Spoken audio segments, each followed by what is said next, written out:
All right, Shalom Israel. And welcome to another class of Sword of Truth, isbhpk San Antonio. We want to welcome everybody online and in class. We want to say Shalom. Shalom.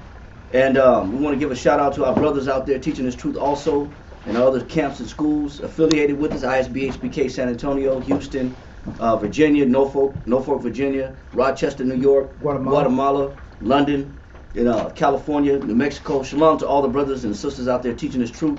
And also, we want to utilize this moment to say, if you can't tell, already there's a grand awakening of the knowledge of the chosen people of the Most High, that we're coming back to our heritage, we're coming back to our nationality, we're coming back to our roots, knowing that the people that's been oppressed for the last 400 years, it was prophesied that the Most High would use an oppressor who's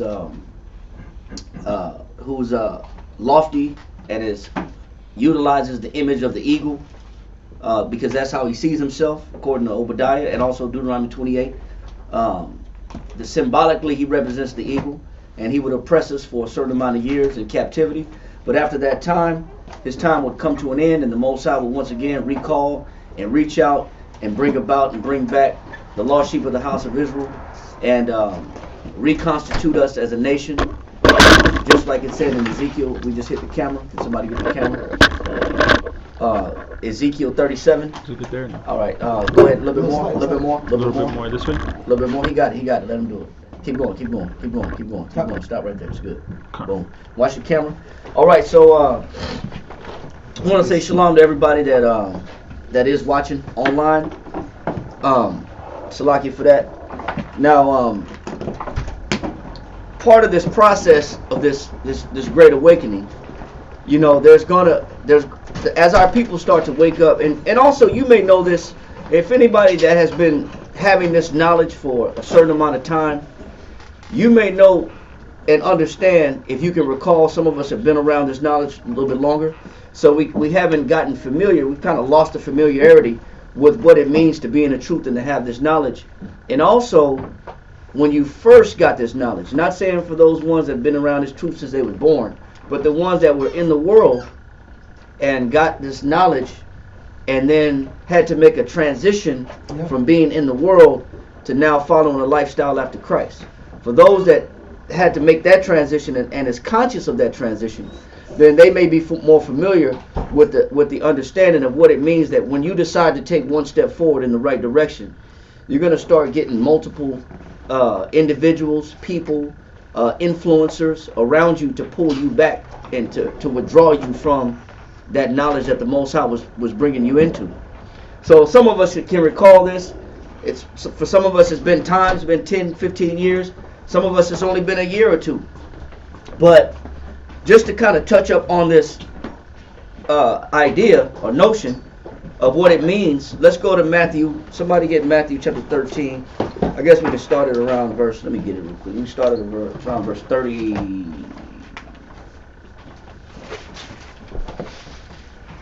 Matthew chapter 13, start around 19. Start at 18. Matthew chapter 13, verse 18. Whenever you're ready. Go ahead. Hear ye, therefore, the parable of the sower. Go ahead. This is Christ speaking, Yahweh Shai speaking. Go ahead. When anyone heareth... It says when anyone does what? Heareth the word of the kingdom. Go ahead. And understandeth it not. And it's not that clear. Like, they're just getting their initial feet wet, and they're just beginning to get this truth. We know Ecclesiastes 2:1 says what? Somebody read that real quick, real fast. Apocrypha. Ecclesiastes 2:1. So let somebody else read it. Ecclesiastes chapter 2 and verse 1. Go ahead. My son, if thou come to serve the Lord, prepare thy soul for temptation. It says when you come to serve the Lord, you got to prepare your soul for what? Temptation. Listen, when you start making or even beginning to initiate a lifestyle in Christ, or initiate a particular direction in pursuing a knowledge, wisdom, and understanding that comes from the Most High, a lot of people aren't ready and aren't familiar with the amount of backlash that they're going to receive, that the amount of ridicule that they're going to receive. They're going to get a lot of hold on one second. they're going to get a lot of backlash, and they're going to get attacked from different angles and different directions to try to pull you from that knowledge and that relationships that the Most High wants to have with you. So anytime you open the Bible and you start to even just read the Bible, then begins the attack. Or you start telling people about what you read in the Bible, then begins the attack. The first thing they want to ask you is, what do you know about the Bible? Why are you reading it? As if that's illegal or that's unlawful. Why are you wanting to read the Bible? If you have a group of friends, co-workers, family members, and you're going against the family tradition, or you're doing something that doesn't look normal to what they're used to seeing you do. It's different behavior in your normal routine. Different behavior from normal routine. Then begins what are you doing? Why are you reading that? When does the Bible become a book that, oh, you're not going to understand it? People will actually try to get you to steer away from the Bible. They'll tell you all day you need to pray, you need to go to church, you need to change your life, you need to make some different decisions. But as soon as you actually start making that decision, then you start getting oppositions and ops. You start getting ops that are telling you, why are you doing it? What are you doing it for? That doesn't sound right. Who are you getting the information from? Where are you reading this at? Is the interpretation correct? Have you talked to my pastor to tell you, are you going in the right direction? You got to know that the minute you decide to say, I'm going to live, or I'm trying to actually pull some precepts or some amount of learning from the Bible, some type of education from the Bible, that then begins the temptation, then begins the attack, and it's coming. And some of us have been around for a while, and we don't even think about or recall the level of opposition that you receive. But for those that are more kind of fresh with this knowledge, they can probably recall it to mind a lot quicker. Or the ones that's still in that initiation process of being accustomed to learning the Most High's precepts, getting the Most High's understanding. This may still be new, and they're still in that process of a tug of war of the world is pulling on you and not wanting to let you go. The world wants you to stay where you are. The world wants you to remain with them. But when you open the Bible up, the Most High starts pulling that rope towards Him. And sometimes we don't even realize that there is a tug of war going on between the world and the Most High. And we don't realize that. So read that one more time. No, Ecclesiasticus chapter 2, verse 1. Read that. Ecclesiasticus chapter 2 and verse 1. My son, if thou come to serve the Lord, prepare thy soul for temptation. Go ahead. Set thy heart aright. All right, so you got to get your mind right, because the attacks are going to start coming. So let that go. And we just wanted to preface this point in Matthew 13 and 18. Read that one more time. Matthew chapter 13, verse 18. Somebody else give me Isaiah 59 and verse 15. Somebody else. Isaiah 59, 15. Read that. Hear ye therefore the parable of the sower. Now this is why Yahweh Shai said this. He said, hear ye the parable of what? The sower. Read on. When anyone heareth the word of the kingdom. It said, when anyone heareth the word of what? The kingdom. What happens? And understandeth it not. And it's not fully clear. It takes time for this word to really take root in you. And that's why he used terminology like seeds. One man planteth, another watereth, but the Most High giveth the increase. When you plant a seed, it don't sprout immediately. It takes a couple days, like a bean. A bean takes about 1 or 2 days. You'll see a sprout. But some things take 5 years, like avocados. You really think avocados growing take about 5 years and you start seeing something. It just takes time. Pineapples just takes time. You got to feed it, nourish it, give it sunlight, water, all the nutrients, and it takes time. Same thing with people being fully persuaded in Christ. Same thing as people being fully persuaded with the Most High. When you get this knowledge and you start becoming familiar with it, it takes time before it starts to take root. But that's the most critical time. That's the most dangerous time. That's the most sensitive time. Because it says, and understandeth it not. Because when you first get this knowledge opened up to you, you don't fully understand everything you're reading. You're almost having to just trust the people that's giving it to you before you can actually adopt that mindset for yourself. You just got to trust the teachers or trust the people that's bringing you the information. And then they tell you, hey, brother, go get this book. You don't have to, and you don't have to believe me. Go read it for yourself. Go get this book. Exactly. Go get this Zondervan. Go get this concordance. Go read this for yourself. Go get this lexicon so you can translate this in Greek, or go get this in Hebrew. Look it up in a blue letter in Hebrew. Whatever you can do to try to facilitate and add on to your knowledge so that you can be fully convinced. But in the meantime, in between time, it's critical. It's critical because what happens? Read that one more time.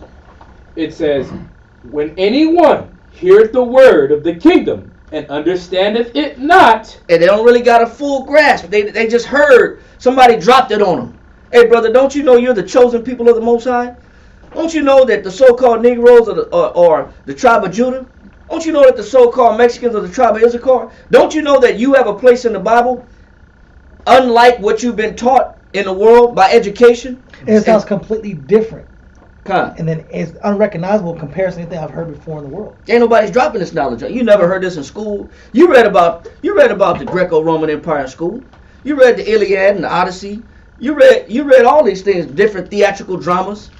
You read history, U.S. history. What state you're in? You probably had California history, Texas history, Florida history. You've had city, state, and government history, U.S. government politics. You've had all this different history, but nobody ever told you where you belong in the history of the Bible. And that's where it's brand new. Nobody has ever pinpointed your identity, your nationality, and related to the people that the Most High said He loves more than anybody else. And then, so this is brand new. This is weird. This is strange. This is not familiar.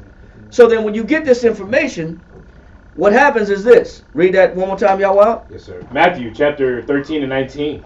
When anyone heareth the word of the kingdom, go ahead, and understandeth it not, isn't you're still brand new, or you're still figuring it out, or you're still trying to get a grasp on being fully persuaded that this is the truth.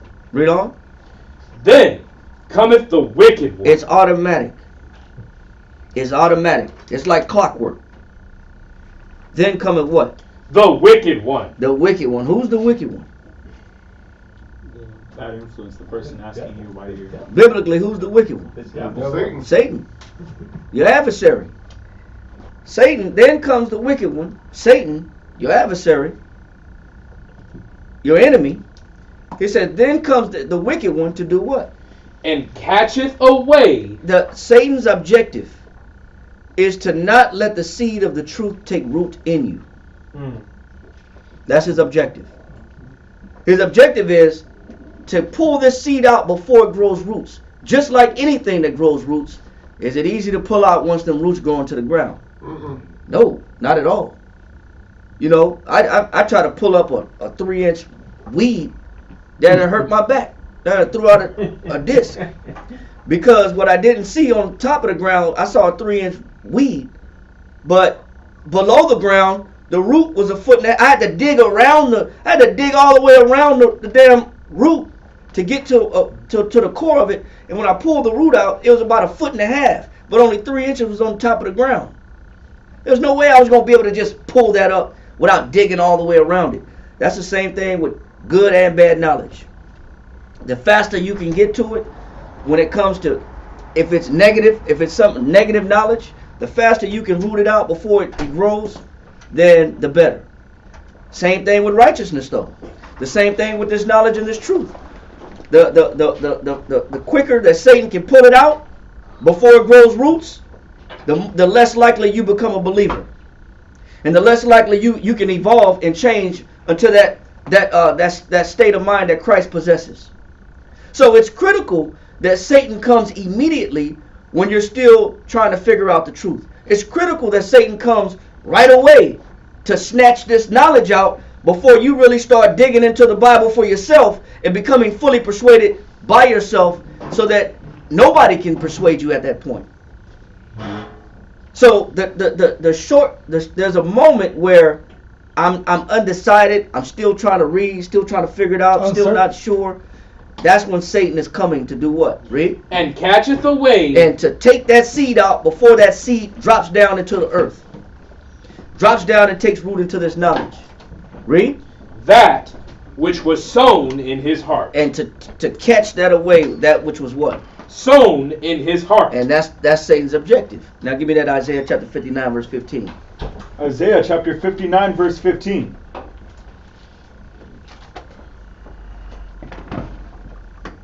Isaiah chapter 59 verse 15. Yea, truth faileth, Go ahead. and he that departeth from evil It said, hold on, you gotta slow down. It says truth faileth. So you get in this life, nobody's giving you the truth. So because the truth is hidden, people there's a multitude of lies that are spread upon the earth. When I first got this knowledge, people was telling me, no, you're reading too much into the Bible. You're reading too far into it. You're misinterpreting the Bible. We're in the millennial age of Christ. Yeah, you're taking it too literal. Yeah, it's written by somebody else. Yeah, it's written by the white man. So you can't trust the Bible. Why? They telling me that's why they smoking weed. Man, you can't trust that Bible, man. Man, I ain't listening to you. You know what I'm saying? You don't trust the Bible. What I'm saying, but you get people that will come in different forms and fashions. It says, because truth is hidden, it's under the surface. Truth is hidden, and it's not clear. So while it's not clear, he says, what happens? And he that departeth from evil. So you're trying to depart from evil. You need truth to depart from evil. But as soon as you start getting a little bit of truth, what happens? Maketh himself a prey. Oh, wait a minute. The minute you get this knowledge, what happens? I'm afraid you become a target. You become a target. You become a target because Satan is trying to do what? Root you out. He's trying to root you out. He's trying to root you out, and this is the initial beginning of what happens to anybody that get the word of the kingdom, especially to the children of Israel, whom this word was sent for. That's the first thing that they try to do, is to get this knowledge out of you as quick and as fast as possible. Read it one more time. Yea, truth faileth, and he that departeth from evil maketh himself a prey. And the Lord saw it, and it displeased him that there was no judgment. And he said the Lord saw it, and it displeased the Lord that there was no what? Judgment. That there was nobody to stand up to say, hey, you're going in the right direction. Hey, brother, keep on the straight and narrow path. Wide is the path to destruction. You're going on the right path. You're going the right way. You become attacked. And this is a tactic of Satan, is to attack you while he can and pollute you from standing up in righteousness. This is going to happen with anybody. And people will use any tactic and anything possible to do this. This is why Christ said this. St. John 15 and 19. Somebody read that. You done? That's it. Yeah, you can let that go. So you become an instant target the minute you open this Bible. There's going to be different people, family members, blood relatives, friends, co-workers, bosses, previous religious leaders that you once looked up to. They really didn't step in. I can only look at myself and say, when I was out in the world doing the things that people in the world do, nobody was trying to initiate and give me this knowledge. Nobody was really caring about, as long as I was polluting myself, nobody was really urgent in the message to get me to change or convert. But as soon as I start, I had a flyer that a brother gave me at a grocery store. It was a black and white piece of literature. I was walking in the grocery store. A brother I went to school with, high school with, gave me a little flyer, and it had the 12 tribes of Israel, had a bunch of Bible verses on it. It had like 50 Bible verses on it. Then it had the 12 tribes of Israel, and I didn't know what that meant. I would have had to come to class, but I was too busy wrapped up in my life. But I saw it. I looked at it. I didn't fully understand it, but I said, man, well, it's got to mean something. It's got a bunch of Bible verses on it. So I didn't even know what these Bible verses were, because I really didn't read the Bible. But I held on to it. I said, man, this must be important. Something told me hold on to it. It might be important. But that was the initial seed that somebody planted when they gave me that literature. When they told me that I was an Israelite. They told me I was from the tribe of Judah.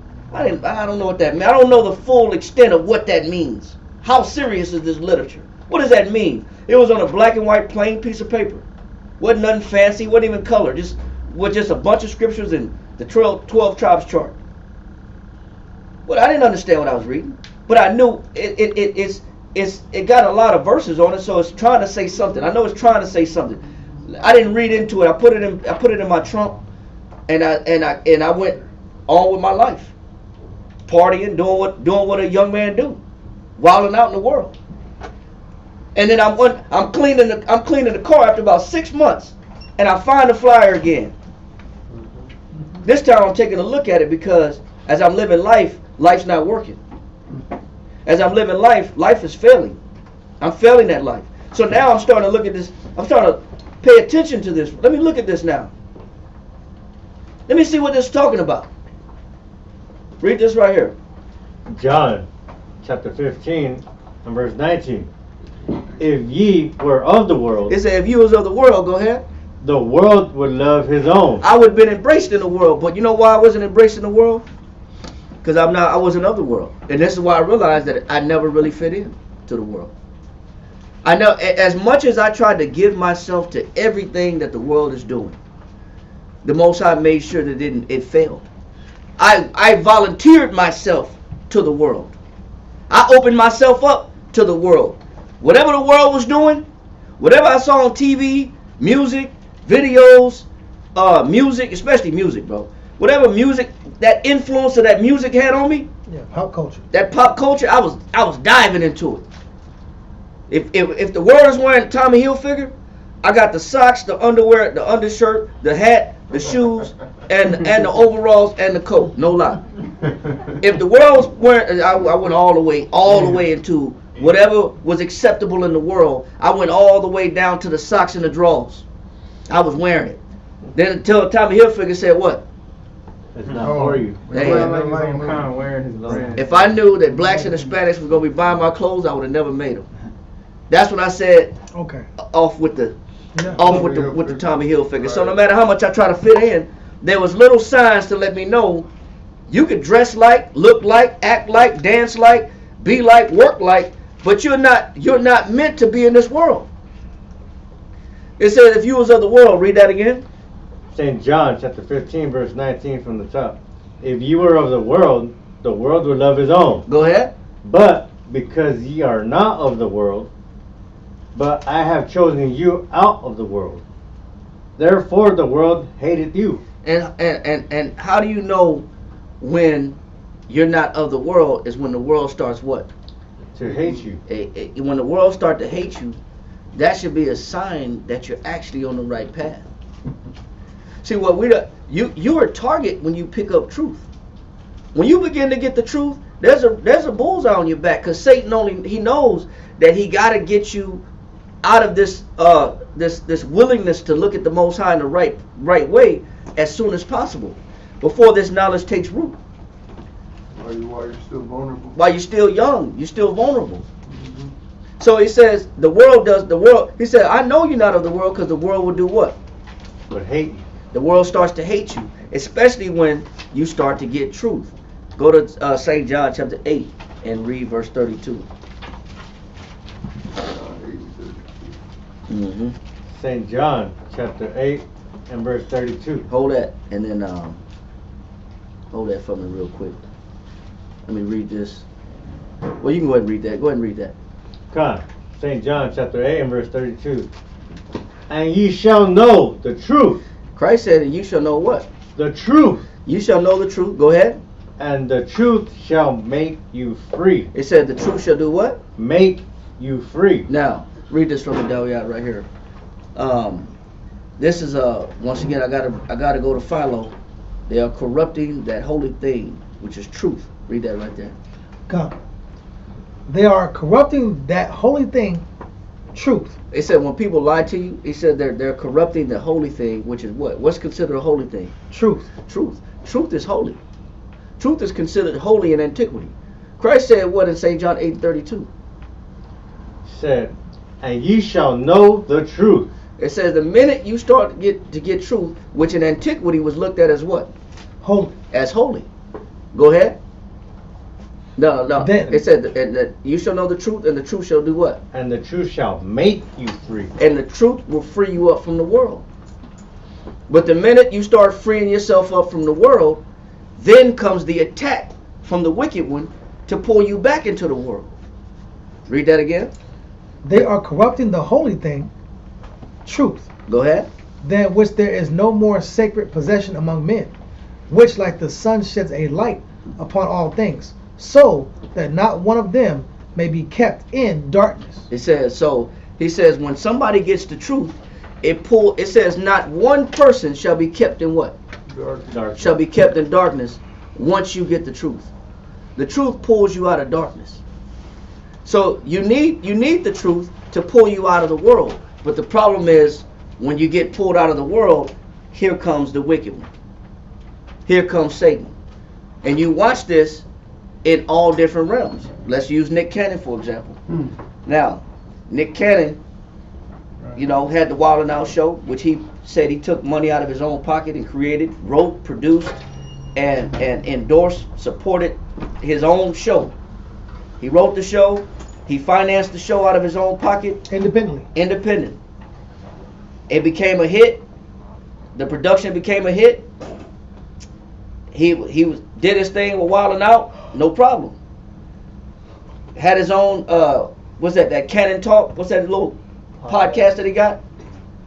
What's the name of the account? What's it called? Cannon's Class? Cannon's Class. That's what it was. That Cannon's Class podcast that he had. And he had Professor Griff on there from Public Enemy. Mm-hmm. They were talking about who the Jews are. Who's the real Jews? And he started off saying, listen, they've like disbanded me from any of these conversations.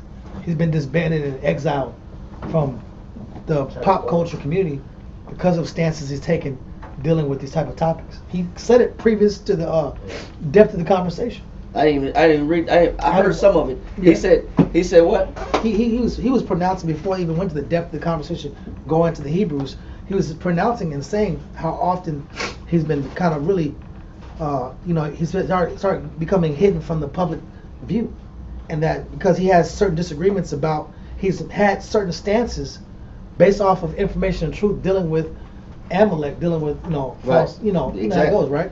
So he's dealing with that, and The so-called Jewish people. yeah, the so-called Jewish people out there, and so then you look up, and then he starts little by little being pushed away from the public eye. He's getting forced away. His show was taken over. Yeah. It was the council of the This show. is Griff talking. This is Griff is saying this before they even get to this. Oh, you said Griff said this before. Griff is saying this is not this information is powerful information that I'm dropping, and these points I drop have caused the world to shift from me. Yeah. And then Ken starts getting hyped. He gets that young man hyped. Yeah. He ain't said I ain't scared of nobody. Yeah. He said I ain't scared of nobody. Yeah. I believe in truth. And truth before me, I don't care. If I believe it, it's what I believe. He was starting to kind of go into he's fearless. Yeah. And there's no fear here. No fear. He started getting real powered up. Okay, must like okay. And cool. he said, I know we're the real Jews. We're the children of Israel anyway. He went into that. Yeah, he got cocky with it. But he's not fully informed. He only got a speck. Sliver. He only got a speck of the truth. He got a little piece of the truth. And what happened immediately after Nick Cannon said that? Try to take a show. They did take his show. They took his show. They took his show from him. They took his royalties from the show. He wanted his royalties from it, but I think that by that time it's owned by Viacom. So ain't no royalties coming back to him. All his little other side hustles that he has, side businesses, all his other endorsements. Yeah. All these things start to get stripped. All those supports. The support systems start to get stripped, and not only so, he had to go take some apology tours to different concentration camps in Europe to apologize, and he had to go to different museums, Holocaust museums. He had to go to Holocaust museums. And it was fun too. He had to donate. He just make some donations and make some statements. This is to keep his entertainment money. Just to show that how much he was sorry. Public apology. Yeah. He had to go to Holocaust museums to visit them, and then to say, I apologize for my words. Wow. Now, why should you be sorry when we are Shemitic people? How can you be anti-Shemitic when you come from Shem? And he was saying that. He was saying that, bro. How do we know we're the children of the Most High? Let's go to Deuteronomy chapter 28. So crazy. Even Whoopi Goldberg, she wasn't doing it with the Jews. She said she has Jewish friends. She said, I have Jewish friends. And she says she ended up I might be saying the word wrong, equivalating or equivocating. I don't know.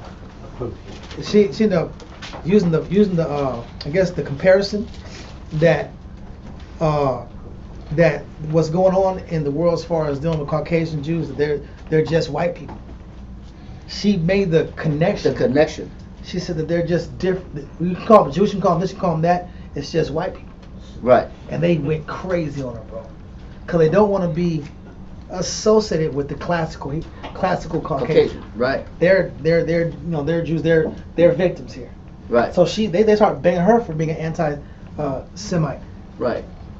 Read Deuteronomy chapter 28. They're very sensitive about their cover. What verse? Start at 45. 45. She had to go to the apology tour too. Yeah. Everybody takes the tour out. Everybody got to take a tour. We're about to get to him too. Read that right there. Con, you ready? Yep. Yeah. Deuteronomy chapter 28 and verse 45 reads, Moreover, all these curses shall come upon thee, Go ahead. and shall pursue thee, And he said, these curses shall overcome thee and pursue thee. Go ahead. and overtake thee, till thou be destroyed. Till thou be what? Be destroyed. Right, because these curses will follow who? Read verse 1. Come. And it shall come to pass, if thou shalt hearken diligently unto the voice of the Lord thy power, to observe and to do all his statutes, Salakia, and to do all his commandments, which I command thee this day, that the Lord thy power will set thee on high above all nations of the earth. So the Most High did proclaim that there is a nation of people that exist on the earth that should be exalted above others.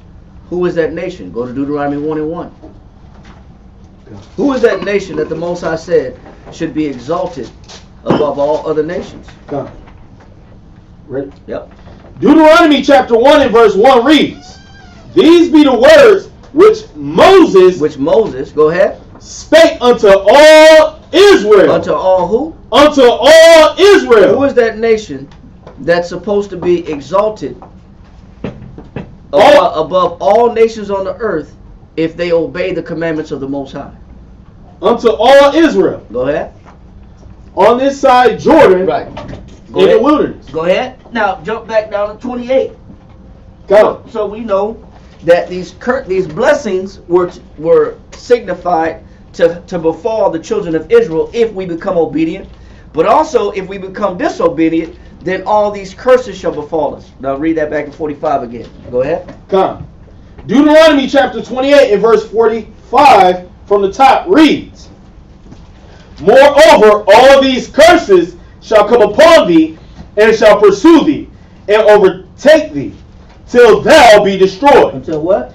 Thou be destroyed. Go ahead. Because thou hearkenest not unto the voice of the Lord thy power, to keep his commandments. So there's no listening and really heeding to the instructions of the Heavenly Father. Therefore, there are consequences that will reverberate throughout the generations. Yep. Read that.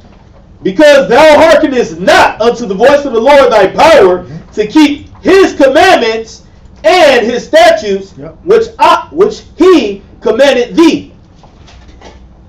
And they shall be upon thee for a He sign. said they're going to be upon you for what? Sign. He said these curses are going to be upon you for a sign so that you can identify who you are in the last days. He said these curses shall be upon you for a sign. Go ahead. That's so that you know when you read the Bible and you see these signs, these curses befalling a particular people, this is so you can identify who they are.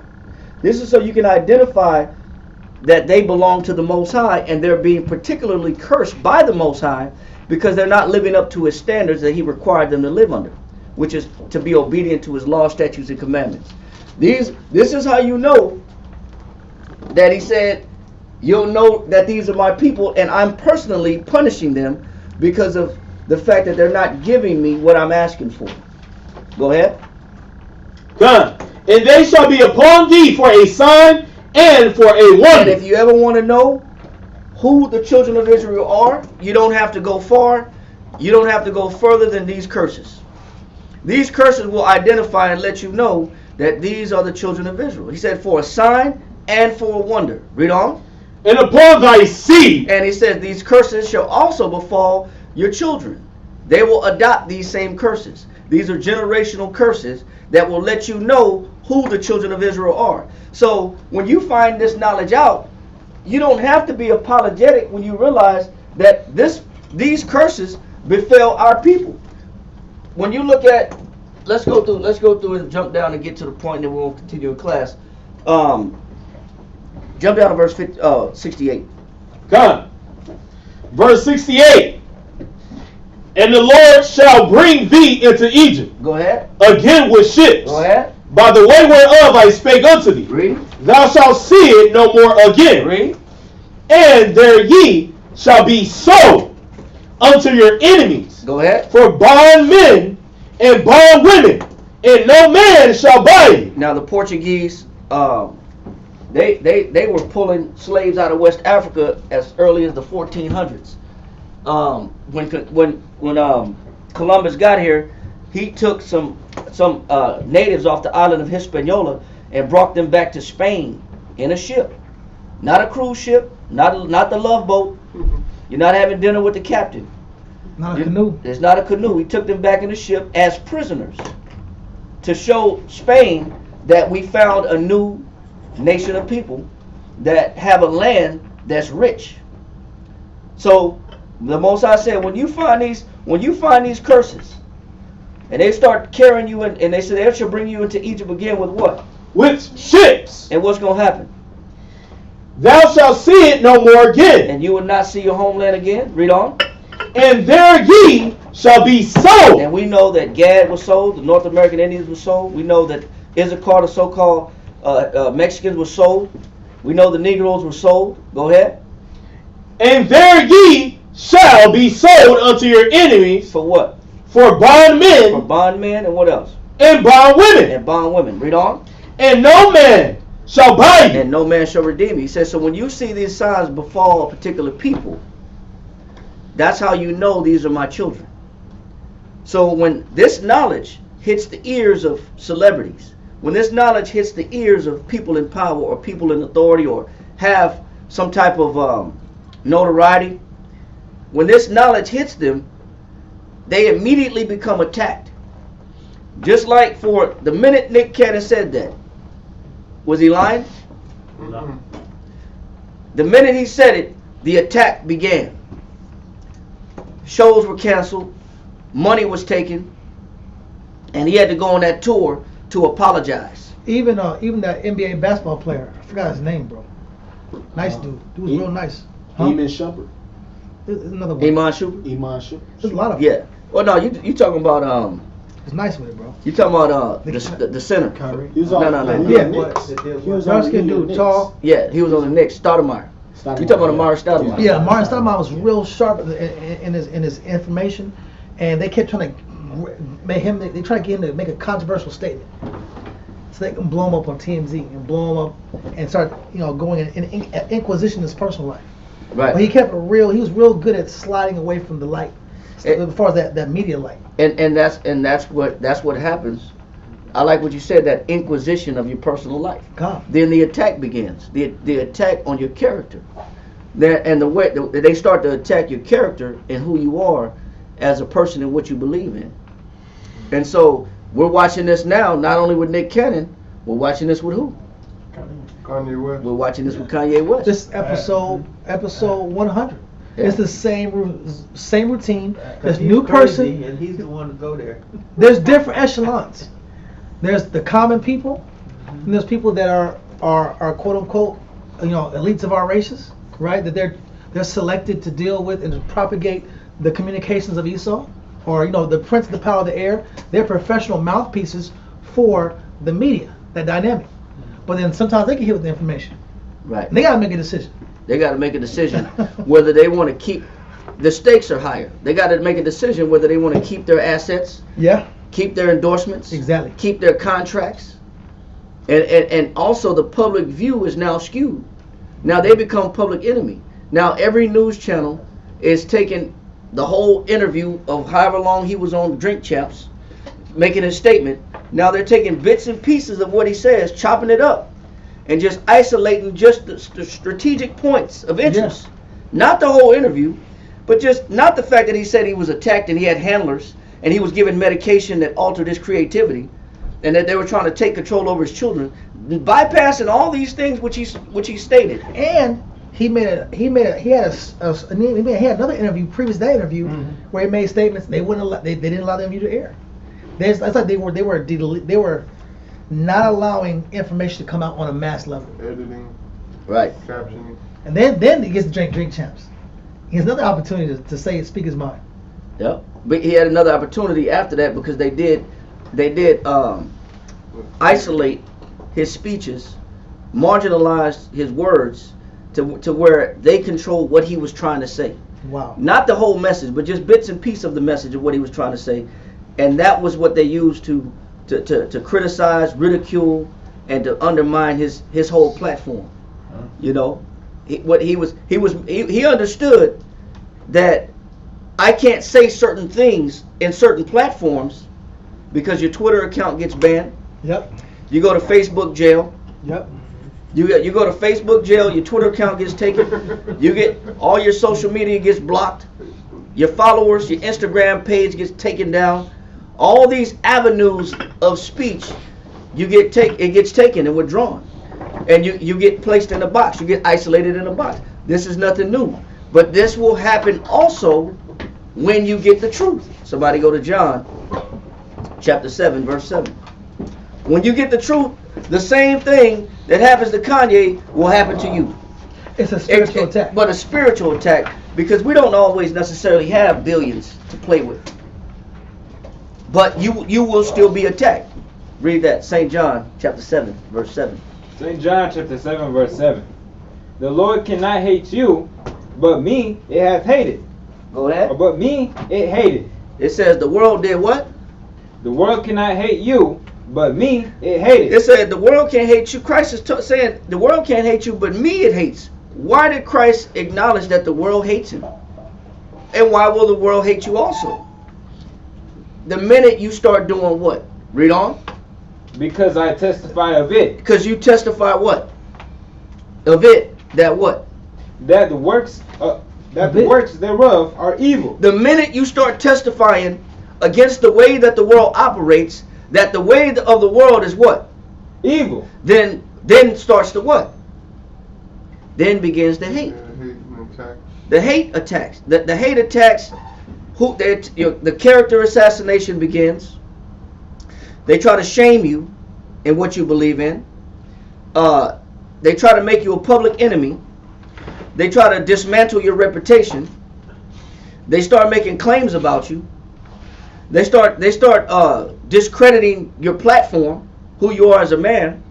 They start to marginalize your speech, tell you when and where and what can you and cannot say. The minute you get the truth, the same thing happens.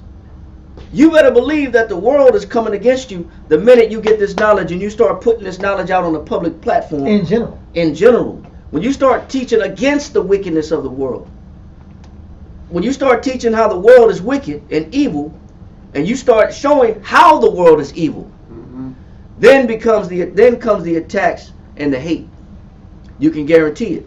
But Christ said this also.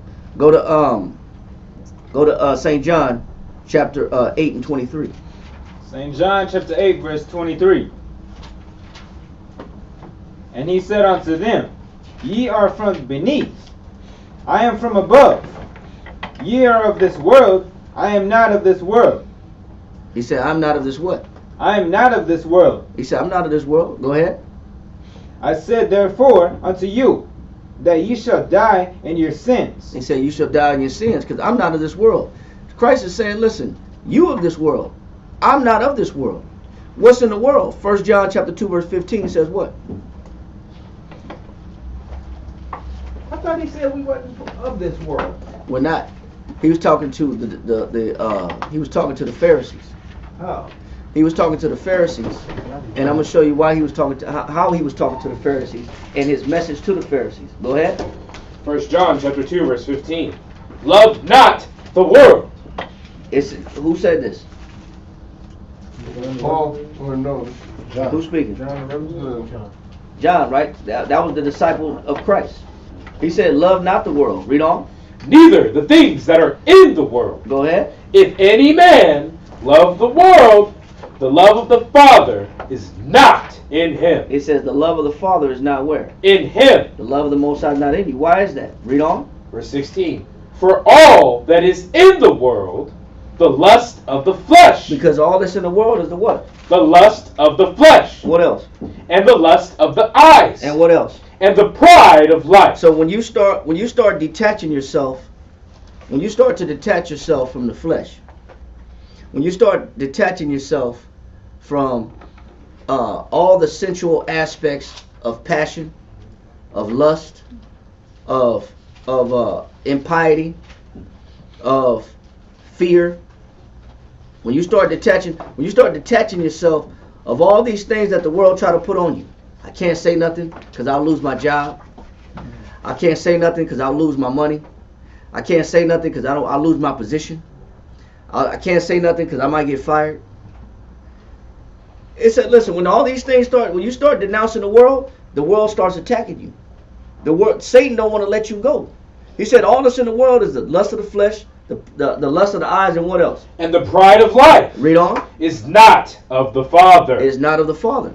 So, but of what? But is of the world. So when you start to disconnect from the world, then comes the hate, then comes the attack, then comes the bullseye on your back.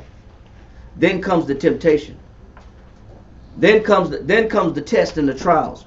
Am I going to stand up for righteousness? Am I going to stand behind my words? Or am I? But if I don't know, if I'm not fully informed about the full knowledge of Christ, like Nick Cannon, he was confident that he was a Jew, but he didn't have any other forms of proof or way to back up his words. Kanye said it also on the Drake Chaps interview. He said, listen, we're the children of Israel. He said, we're the children of Israel. We're the Jews. You don't think they'd be they be on YouTube also? You don't think they'd be reading books? You don't think they hear people talk to them? They don't see people? The Hebrews was hitting DMX on camera before he died. Right before he died, he was on camera and the brothers was teaching. He was like, I'm not too big. I'm a child of God. I'm going to listen. Ain't got the information. Now, if he fought or not, who knows? Kodak Black got the truth. Oh, I remember that. Kodak Black got the truth in jail. Yeah. By the camp Light of Zion in Miami. And then he came out of jail. When he first got out of jail, he had the Star David. He said, tribe of Levi, 12 tribes. Yeah. He just said something recently in a freestyle. He had a diamond chain on. He said, 12 tribes. 12 tribes of Israel, to all my Israelites. You know, when people start to wake up, then comes the censorship. I got this one point, and Kaba always goes into this, that when quote-unquote celebrities wake up, we're not as Israelites supposed to worship these people because they woke up, we're supposed to worship these people, we're supposed to sit here and treat them special. They need to get the experience, like we're all children of the Most High. Yep. So they need to get the same experience everybody else is getting. That celebrity worship, that's a Babylonian concept. It is, and you know, I came into truth at the same time that Boys to Men came. Two of the brothers from Boys to Men came into this knowledge. You know, and they were attacked for their beliefs. They were attacked and marginalized for their beliefs. Yeah. Because you know what? You're supposed to be singing.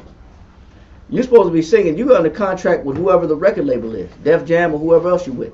Just like Def Jam just dropped Kanye from production deals. Just like Along with a lot of other advertisements. with all his advertisements. Yeah. I know that just took his billionaire status away from him. Forbes took the billionaire status away from him. Uh-huh. Because you said what? Because you said a little bit of truth. How many off-brand things have Kanye said and did where he was still able to be in the limelight? Nobody cared. Cussed out Sway in the morning. Sway, you don't got the answers, Sway. You don't got the answers.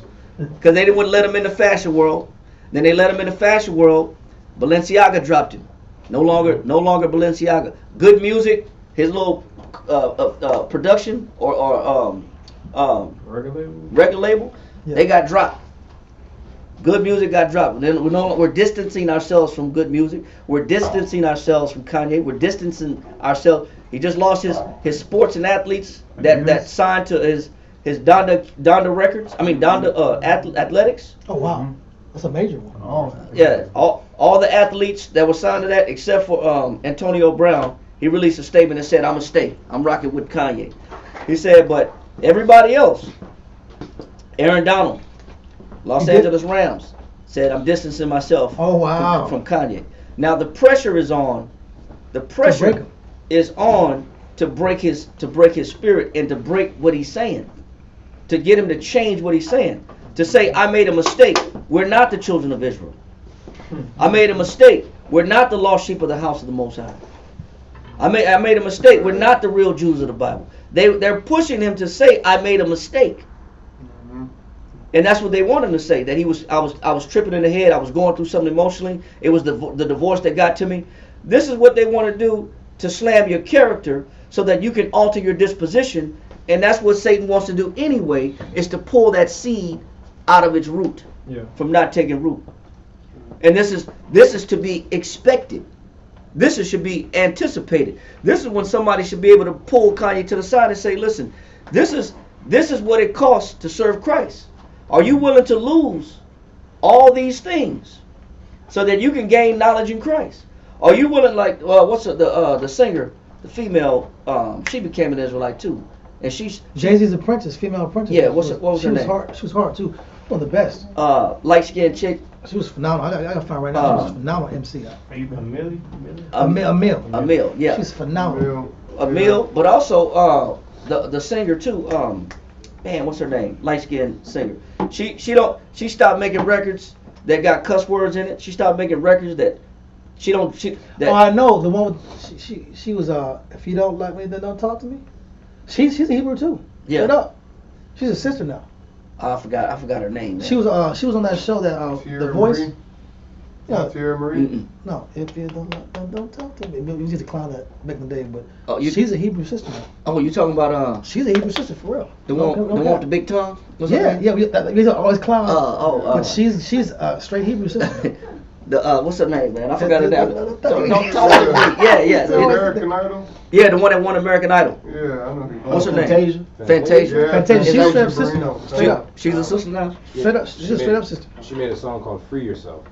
You know, same thing with I like the way they do that right there. Oh, Chingy. Well, Chingy. I think he's trying to Yeah. cover up. The cover Yeah, up. Chingy. Nah, he fell off, man, and he went right back into He did a song this, called King this Jude. drill rap, man. He fell off, and then he literally exploited himself into the most demeaning way, man. That's how it goes, though. Foolish rap, man. That's your boy. Clown. That's your boy, You know why? Kendrick. That's your boy Clown. Kendrick. Part of the contract. There's is another that- actor too. I Because you know what? You got to do that to get back in. Yeah.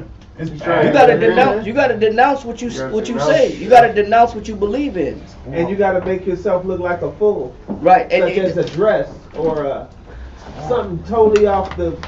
Yeah, Break the Most High has lost that. you know if this is why Chappelle was acknowledging this on Oprah. What happened after Chappelle got on Oprah and talked about how Little truth. they try to effeminize all the black men in acting roles in Hollywood. And don't tell her, because she's down with the system. Yeah, you see her face when he was saying when he was exposing all that. You watch her face when he was exposing all the behind the scenes things that Hollywood does to get you to alter your masculinity Yeah. and to embrace this the emasculation of men in Hollywood, to put on a dress To wear a dress and then be applauded for that? Be applauded because they say you got courage. The world will tell you you're courageous. And Lord Hill. Yeah. She was going in that angle and direction. She was really tapping into like a Rastafarianism. A Benjamite version of that. Right. Rastafari kind Haile of Selassie. Yeah, she was kind of going there. Yeah. But the message was still about, it was Hebrewistic message. Right. And they were still attacking her for that because she wasn't doing that raunchy, Little Kim-esque type energy. The bad B. Exactly. She wasn't pushing that agenda. Yeah. Right. So when you're not pushing that agenda, you're no longer marketable. You're no longer marketable for the greater evil at stake. This is why even Bone Thugs and Harmony, I think it was Crazy Bone said that they invited him to a secret meeting in Hollywood, and they made him sign a non-disclosure agreement, an NDA. Yep. And said, listen, what you see in this meeting, you're going to see high people in high places. He said, now you can leave now, but if you stay, you cannot repeat what you say, or you'll be dealt with. He signed disclosure, right? No, he didn't leave. One of his homies left. Okay. But he stayed, and he didn't break that oath. He didn't break that oath for a long time. He just recently came out and said, these are the things that they do behind the scenes. He said that in that meeting, that secret meeting in Hollywood, they had prison investors,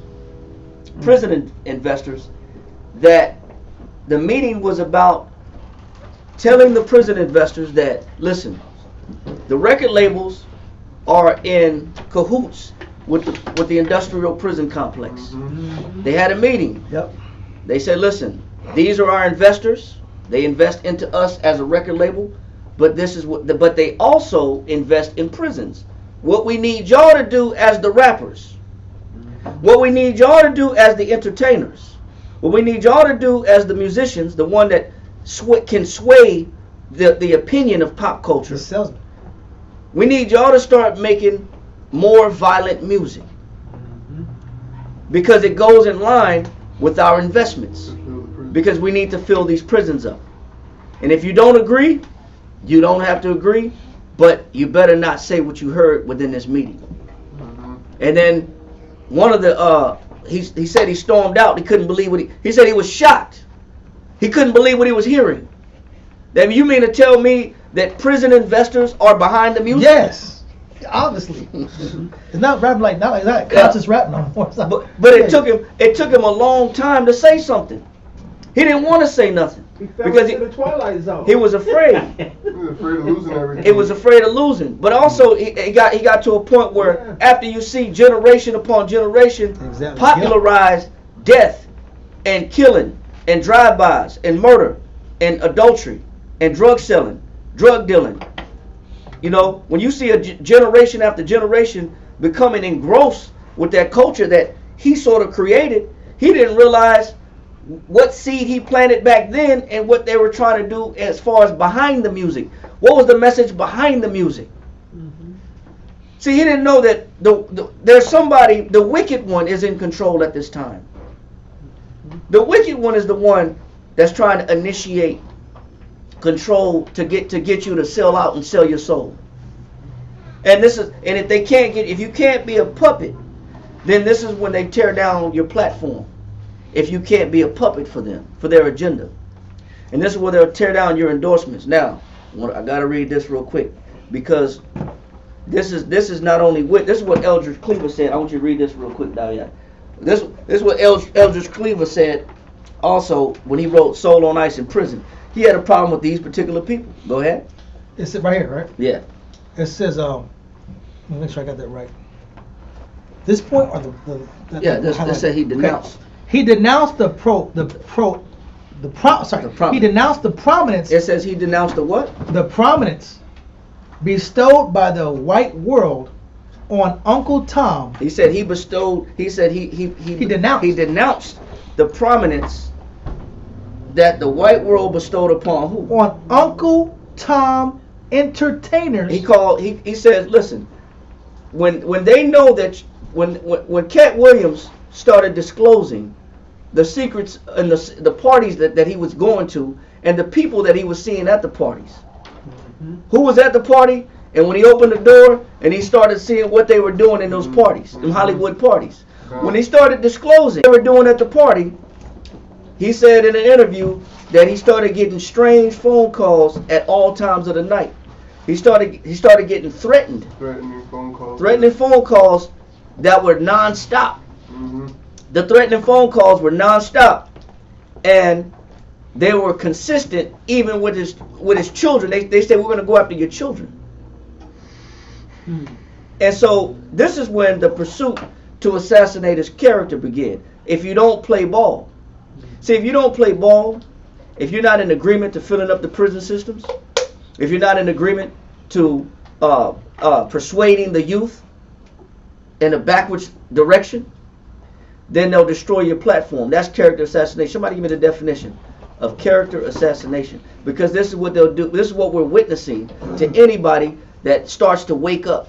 We're not talking about just with the truth, but especially the minute they start saying, I'm a Jew, I'm of the 12 tribes of Israel, then begins the character assassination. You got the definition? Read that. The malicious and unjustified harming of a It says you got to slow it down. It says, because some people are writing this down. It says the what? The malicious. It's malicious, it's evil to assassinate somebody's character. He says the malicious and what? And unjustified. It's malicious and it's unjustified. Go ahead. Harming of a person's good reputation. It says a malicious or unjustified harming of someone's good what? Reputation. It's a good reputation. Read on. That's all it says. Well, give me another definition. There's another definition.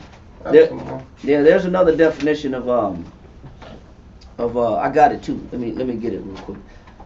Do you have this? I got one. Is a deliberate and sustained effort. Do you got that? Who got that? Oh, wait, I got one up. You got it? Go ahead, read that. It says the slandering of a person, usually with the intention of destroying public confidence. It says, hey man, come on man. Read that one more time. This is exactly what's happening right now. Speak louder, sir. The slandering of a person, usually with the intention of destroying public confidence in that person. It says, a what? I like what you said. Slandering of a person. The slandering of a person. Read. Usually with the intention of destroying public confidence in that person. Are we not witnessing this?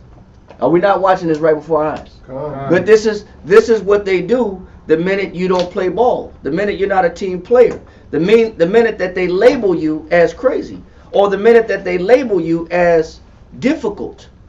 Just like Monique was blackballed in Hollywood the minute that Oprah said she was difficult. All she had to use was one word. She's difficult. It's a cold word though. Yeah. That word means that this person's resistant to whatever type of, what's the secret? Not secret word. Occult type customs. Right. You're not into our religious customs, so to speak. These corporations, these quote unquote people, they have religion like we have religion. Like we have a belief system. Everybody has a belief system. And when someone's difficult, that means they're not in alignment with our agenda. Yep. They'll endorse all those individuals that agree with their intentions, what their real motives are. Which is to in order to create money, generate more money, it has to be at somebody's expense. The regular black and Hispanic population is getting destroyed by the music videos. Damn near, Lil Nas X is destroying what the morality of the youth from a sexual standpoint. Then you got what's the little they glorify 6ix9ine. They let him out of jail. Yeah, that guy's garbage. They let 6ix9ine out. 6ix9ine, they give him all the money he want. He ain't got to rap no more. He ain't got to rap no more because he's in a line in accordance with putting people in prison, filling the prisons up. He was able to utilize his platform, take down certain people of interest, whole gangs, and then boom, we get you out of jail, and you get all your money, and we put you on tour, and you become a global success if you play ball. But the minute you're labeled difficult, then starts the character assassination. So that second definition you got, Nathaniel, then read that other one that you got, Yeshai. It says the slandering of a person, usually with the intention of destroying public confidence in that person. Now what you got? The malicious and unjustified harming of a person's good reputation. It says the malicious and what? The malicious and unjustified harming of a person's good reputation. Go ahead. A deliberate attempt to destroy someone's reputation, especially by criticizing them in an unfair and dishonest way when they are not unfair and that's chopping your words up. That's playing word games. Yep. That's trying to get talking heads, and they always get somebody who's a talking head. Yeah. They pay good money for it. Yeah, Stephen A. Smith. Exactly. Stephen A. Smith is one of them talking heads. Exactly. That's why Kwame Brown had to expose him. As you're hired by the corporate machine, ESPN. You're hired by this corporate machine to demote the quality, and because they couldn't really use Kwame Brown for their purposes. Yeah. So immediately difficult. He's difficult. He wasn't. He was crazy. Yeah. He's not in alignment. He wasn't a good ball player. Quote unquote. Quote unquote. He's an NBA. But he can't play basketball. But he can't play basketball. Although he made $50 million in a 10-year career. He made $50 million in a 10-year career. But Stephen A. Smith was allowed by corporate machines to attack this young black man at 19 years old, 18 years old, coming out of. He was like Kobe. High school. He came out of high school. He didn't come out of college. He came out of high school. Straight to the pros. Straight to the pros. But that would have been a loss of money if he would have been looked at as saying, I can skip college. Mm-hmm. He was one of the reasons, him, LeBron, these young teenagers with man bodies, For sure. they were the reason why the law changed where you can't just go straight from high school to the NBA. Because people are losing money. Because there's investors There's institutions right. who get free money and don't pay them. Don't do that off, for their mom. off jersey sales, Popcorn, jersey sales, ticket sales, people traveling across country, advertisements, advertisement, the whole nine, bro. marketing, the whole circus out. coaches of a college football team get who that just Super bought money, super money. somebody just bought, I think in Austin, a coach just bought a $17 million house or $7 million house. One of these coaches I was just reading in the paper the other day, one of these college coaches just bought a multi-million-dollar house.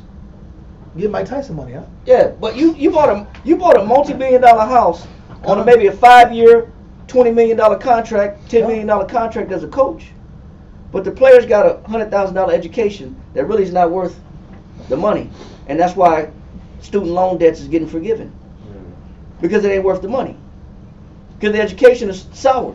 Because we fall down there 25th, 30th amongst the developed nations in education around the world. Come on. Lower than that. It's probably it's really horrible. bad. So the quality of education that I'm receiving is not worth that $100,000 4-year contract that I'm in, breaking my body to play sports while this coach got $10 million house.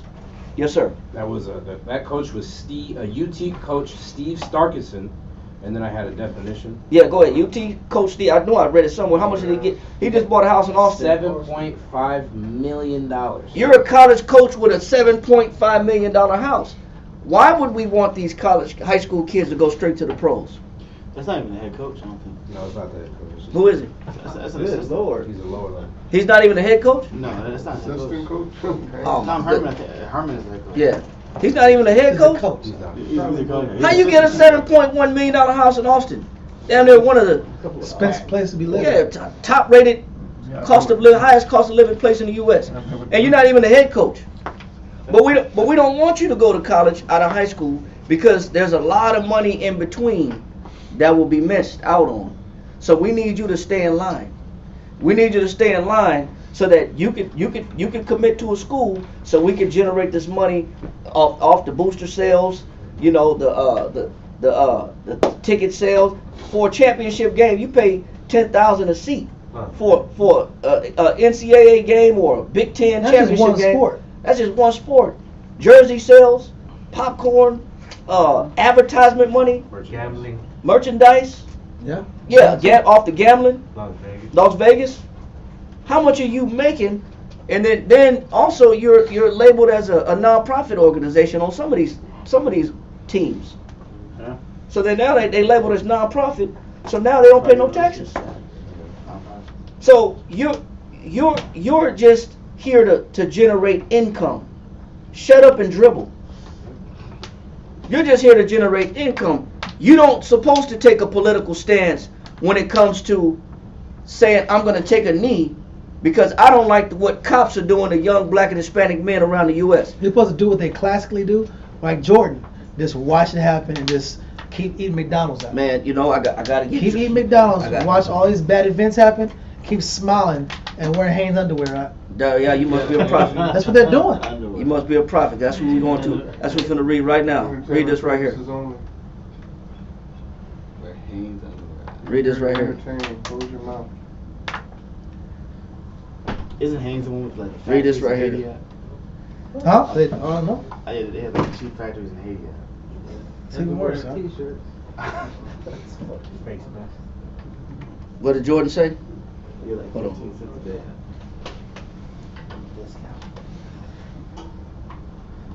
All the shoes we bought up. All them We Jordans? bought a lot of shoes up. Yeah, 200. Cats got killed by them shoes. Never said nothing. Read this Yeah, right a here. whole bunch. Never said anything. That's right. Never said a word. And they still shooting You got his shoes. right here. Chose to stay silent over the years. Yeah. Over the years, Jordan has chosen to stay silent on to issue statements through his publicist. Now this was only when there was a law about the bathroom did he want to say something. Oh, he had something to say finally, huh? Yeah. But Talking anyway, of Michelle. no, but go ahead. Go read that. He says, over the years, Jordan has chosen to stay what? Silent. Go ahead. Or to issue statements through his publicist. He said he don't even make statements. Jordan will hire a publicist to write a statement on his behalf. Yeah.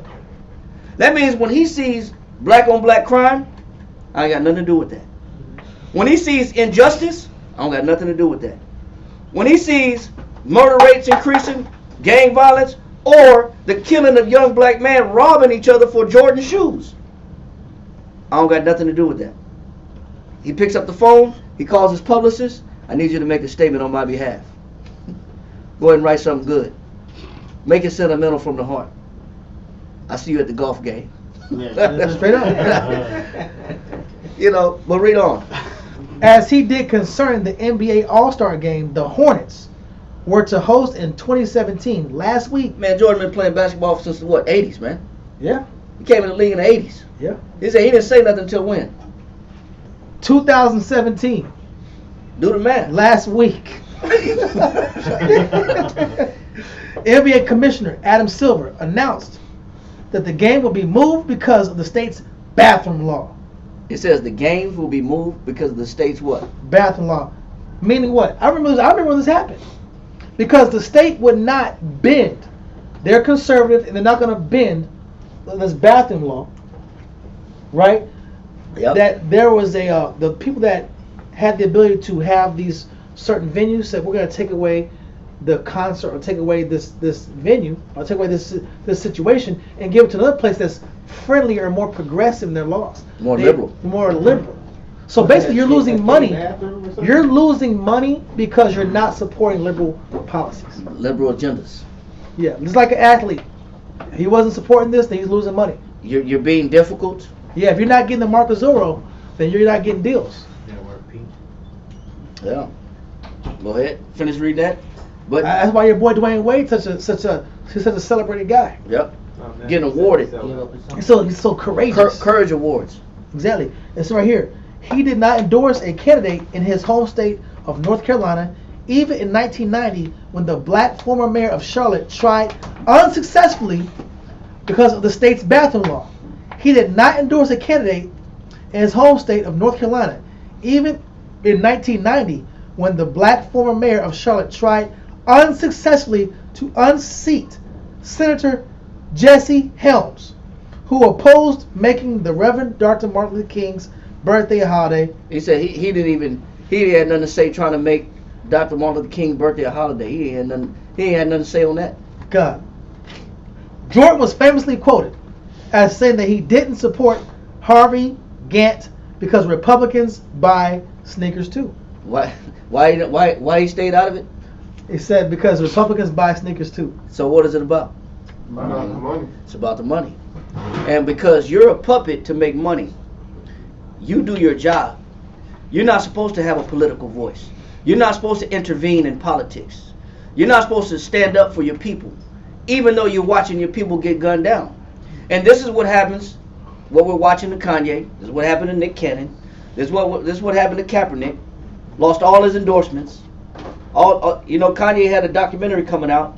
The film company dropped the documentary. Oh, That's wow. not coming out. Donda Academy in California that has over 85 students already enrolled. It costs $15,000 a year to go to Donda Academy. They got their whole theme is sports and parkour. They've been dropped out of all basketball tournaments as of yesterday. Oh wow, it's like that. Yeah, so they're attacking his school. That's unrelated. That's unrelated to the statements. It's not that serious. But this is character assassination that you're witnessing. That when you start to mention because you said we the Jews, because you said, then how powerful is that statement for somebody to get attacked from every angle because you acknowledge that your people are the Jews? JP Morgan closed his bank down. They shut his account down. Adidas took his shoe too, and they said they was gonna have it under a different name. They said the same shoe. They said we're gonna keep the design, the Yeezy design, Exactly. but without the Yeezy name. Without the Yeezy name. Because we want your creativity, but we want to control your They want creativity. to pimp your spirit. And they froze his payment, so they're not paying him on top of that. Yeah. Any assets, royalties that come to him are no longer coming to him. He's no longer a billionaire. No. Oh, he's still a big. That's cold-blooded. They sent you a list of all the companies. You got dropped. You got dropped. And they sent you a list of and George Floyd's family sued him for $250 million. But he gave him $2 million when it first happened. Jordan didn't do it. MLB or BML, whatever. Black Lives. Yeah, they didn't give him no money. They never gave them Philly any money. Hey, I don't have the Los Angeles Times, so it's not letting me open up that article. No, I sent you a copy and paste it. Okay, let me But see. everybody let him go, except for there's one person that still hold on to him. Spotify still hold on to him. For now. Cause he got his music. Yeah, you can't cut him off. All right. No, you got to read it then, because I don't got it. Go ahead and read it. Oh, okay. Yeah. Go ahead and read it. This is the definition of character assassination. But can you imagine what happens when you stand up for Christ? This is the beginning. What we're witnessing is the minute that you acknowledge the Most High, the minute you say you're a child of the Most High, the minute you say my people are the Jews, which is nothing but the truth. It says, then cometh the wicked one to do what? So you got to look at the spiritual aspect of what's going on, not just the physical, the monetary, the endorsements, the credibility, attack on his name. Look at the spirit. What he said and what he's saying spiritually is, we are the Jews. We are the children of God. We are Shemitic. And they know that. And they know that. And that's why we have to immediately pull out this knowledge right away. But our people will give it for a $2 raise. Our people do it for an off day. Our people will Our people will sell out for the cheapest of things out there. Yep. They'll sell out for a pair of anything, 60 pieces of silver. It's just different echelons and the same situation happening on different echelons, different levels, different socioeconomic levels. Yep. Look up what you got, Yeshai? I had a scripture. Go ahead. Revelation 10:10. Read that. And I took the little book out of the angel's hand and ate it up. So this is the realization.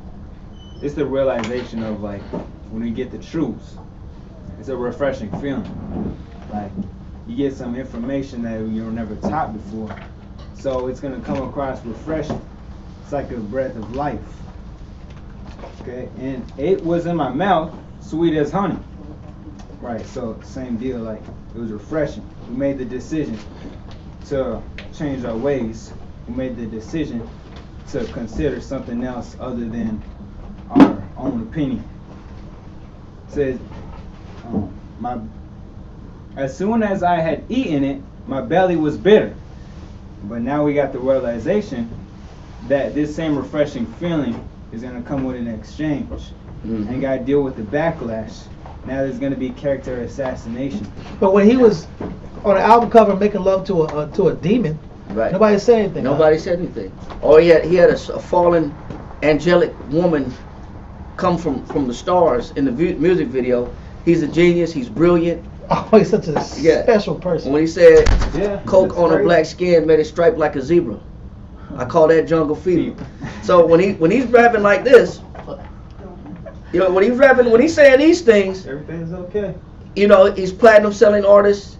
He's highly influential. He's amazing. He's one of the greatest minds of our time. Yeah, so he's one of the greatest minds of our time. He's this generation's Mozart.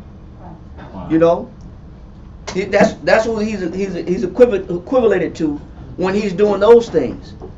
When he's making money for the machine, for the corporate industry. And low key, Michael Jackson got hit like that. Yeah. Because MJ did that. They don't care about us. And I remember I was a kid when this happened. And the lyrics he said, "Jew me, sue me, everybody do me, kick me, kike me, don't you black and white me." He was really attacking that Jewish-owned media. Yeah, but that constantly attacks him. And they made him take that out of the context. They made him change. They made him change those lyrics. They forced him. And this is he's a billionaire too. Yep. It shows you no matter how much money you got in this society, this world, you're under the control of the beast. Huh? Yep. Because who controls the influence? Go to Luke chapter 4, real quick. But finish what you were saying. I like what you were saying. Yeah, you bring it down. Yeshaya, finish what you were saying. You said the truth is refreshing, but it comes with an exchange. What would you say? Finish that thought you had. The exchange of the truth, which is that refreshing feeling that people were lacking all their lives. They realized that they were lacking this truth. They realized it was something different from their own opinion, from what they had already going on in their mind. When they get that refreshing feeling, then after a little bit, when it says, as soon as I had eaten it, my belly was bitter. Then comes that realization that this truth is going to come with an exchange. Now they got to deal with the backlash. Now people are going to start putting them on the hot seat. Like, what's wrong with you? What's gotten into you? Like, you've been moving weird. You're crazy. You're crazy. Yeah, he lost it. It's becoming different. Yeah. And Noriega's Nori is tripping. Noriega? Yeah. That's my boy. I like his music. I love his music, guy. Yeah. That dude's tripping. This dude's like, ah, man, my brother, man, he's just mistaking. I'm gonna apologize for him. But I get that. But this dude was on record saying, he said something Ishin. He said, you should die on a cross like a Christian.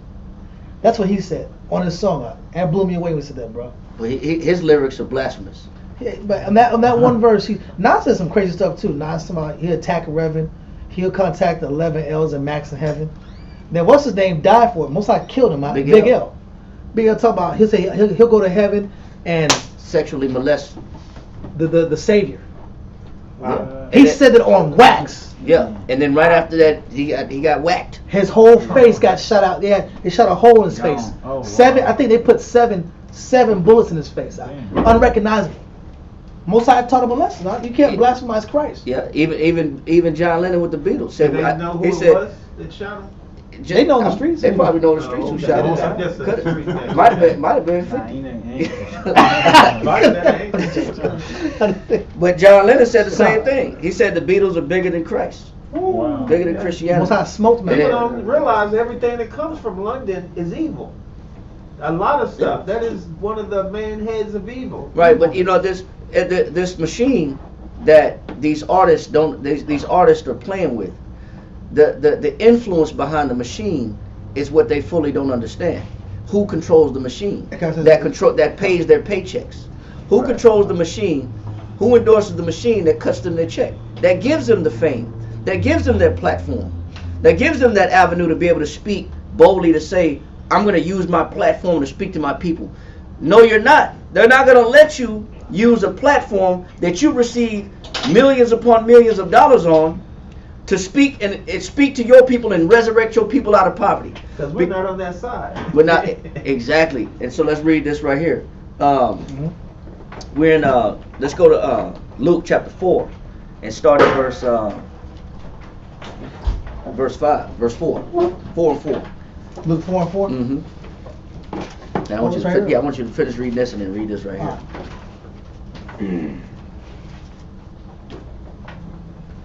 Luke chapter 4, verse 4. And Yahushua answered him, saying, It is written that man shall not live by bread alone. Is it written that what? It is written that man shall not live by bread alone. Go ahead. But by every word of the Most High. Read on. And the devil taking him up. Go ahead. Into an high mountain. And this is a direct correlation between who controls who's behind the music, who's behind the media, who's behind what influences people. Who's the one that's controlling what you hear and what you see, as far as to sway popular public opinion to assassinate your character, to make you a public enemy, to make you an outcast of society, to lose those endorsements. Read that, and then somebody else go to Ephesians chapter 2, and then I want you to read this right here, David. Verse 5. And the devil, taking him up into an high mountain, showed unto him all the kingdoms of the world in a moment of time. And the devil said unto him, All this power will I give thee. He said what? All this power, influence, will I, wealth, give thee. Stability, fame, glamour, all this power, recognition, all this power will I give thee. So it comes from the source. Everything comes from a source. Read. And the devil said unto him, All this power will I give thee. And this spiritual entity, biblically called Satan, all this power will I give unto thee. I'll give you whatever you want on a carnal, physical level. Read. And the glory of them. And the power and significance of these, like the Most High gives you spiritual gifts. You know, the wicked one also gives physical and intellectual and spiritual gifts. On the left hand side, read. And the glory of them. For the benefit, you'll be able to reap the benefit. You'll, on a carnal level, reap the benefit. You'll have eternal life on the left hand side, which is what? Everyone will know your name. Everyone will celebrate you. Now, you might not live physically forever, but your name will be celebrated. You'll be on the walk of fame. The stars. Exactly. You will be a star. You will shine bright. You will glow. You will be known. You will be a hero. You'll forever be cemented in Hollywood and recognized amongst the greats. But it comes with what? It comes with a cost. And a lot of these people don't realize who they're playing with, who they're in bed with, who's behind the message. Because they were blinded by money at first, like everybody else. Exactly. Until the money gets old. They are blinded by women until the women get old. They are blinded by opportunity to succeed in their field, whatever field they're in, sports, entertainment, music, until that field gets old. Until that glory gets old. Until the juice is no longer worth the squeeze. Till the music ain't really, he's bored, bro. Wait, why do you go into fashion? Because you're bored with music. Why do you go to other business ventures? Because you're unstimulated. And after they're no longer stimulated, they need something real. And eventually tap into spirituality. And if they're not fulfilled by the different branches and philosophies of Luciferianism that come in different forms, when they no longer expire with those things, their spirit, their soul reaches out for the Most High. Like anybody else, like we are when we were negative in the world. They're still spiritual people. They're still spirits in physical bodies. Yep. They still recognize that there's a higher power. If you do believe the devil, then there has to be a God. Yeah. Oh, I believe in Satan, I believe in God. No. If there's a Satan, then there has to be a God. So after a certain period of time, you know what? When you start getting crapped on and abused and used, you're still an NIGGA, whatever. You're still a Latino and still a brown person, still Indian, you're still just a minority, and you hit that glass ceiling, and you can't get past the glass ceiling. Start asking questions. Well, I've given to my body, I've given to my family, I've believed the philosophy, I've drunk the Kool-Aid, I did everything. Why am I not accepted? You know why you're not accepted? Because you're an Israelite. That's why you're not accepted. Because you're the true Jew. Yep. Yeah. Give me the Gwen Berry, the Olympic hammer thrower. Yeah, pull her up Another real one, quick. huh? Yeah, pull her up real quick. You gotta see this one. Because this is what you gotta understand. If you're gonna utilize these platforms like what Eldridge Cleaver talked about, he says he denounced the what? The prominence bestowed by the white world on Uncle Tom. And he said these Uncle Toms exist in what? Entertainers. What else? Intellectuals. So-called smart people, Stephen A. Smith. And athletes. And athletes that endorse, that choose to denounce what this person is standing for. A lot of athletes said Kaepernick was going too far. Yep. I wouldn't jeopardize, at the end of the day, I got a family to feed. I got a family, I got to pay, I got bills to pay. I love my people, but I don't love my people that much where I'm going to jeopardize my income to stick my neck out, to lose my endorsements, to lose my contracts, and to lose my position. Has this man even played football again in the NFL? No. It's not going to happen. It's not going to happen. Why? Because he won't be a puppet for them. He's difficult. The scriptures say, surely oppression make what? A wise man mad. Surely oppression make a wise man mad. You know what? These athletes should be mad, but they're limited because they have a wind up string in their back because you can't say too much because we got your finances. We know your personal business, and we'll shame you. We'll shame you. We'll assassinate your character. We'll demoralize you. We'll blackball you. We'll do all these things against you the minute you start standing up for your people. We're not going to let you use this platform because whose platform is it? So read that again. Where we at? We're in Luke chapter 4. You want Luke 4? Yeah. Luke chapter 4, verse 6. 5. Read verse 5 one more time. Luke chapter 4, verse 5. And the devil taking him up into an high mountain showed unto him all the kingdoms of the world in a moment of time. Go ahead. And the devil said unto him, all this power, all this influence, go ahead, will I give thee. He says, I'll give you all this influence when you're making the kind of music that allows souls to compromise their salvation. When you make music that causes people to compromise their salvation, I give it to you all. I give you what you asked for. When you put yourself in a position that glorifies sport that has nothing to do with the Most High, but you put in your blood, sweat, and tears in this sport that has nothing to do with the Most High, hey, you'll get paid. You'll be accepted. But Sammy Davis Jr. everybody knew him as being Jewish. He said, I'm Jew. I've converted to being. But you know what? It wasn't until Sammy Davis was accepted as Jewish. When he got with the white boy. But because he was part of the Rat Pack. Yeah. The minute he touched that white woman, he had two white women that he married. The minute he touched the white, they came after him and they started blackballing him too. Couldn't dance no more. Yeah. You know that all that 50 music he was making, that 60s music. You know what I'm saying? Singing with Frank Sinatra. He wasn't a cool cat no more. He wasn't a cool cat no more. They actually came to us. He had to leave.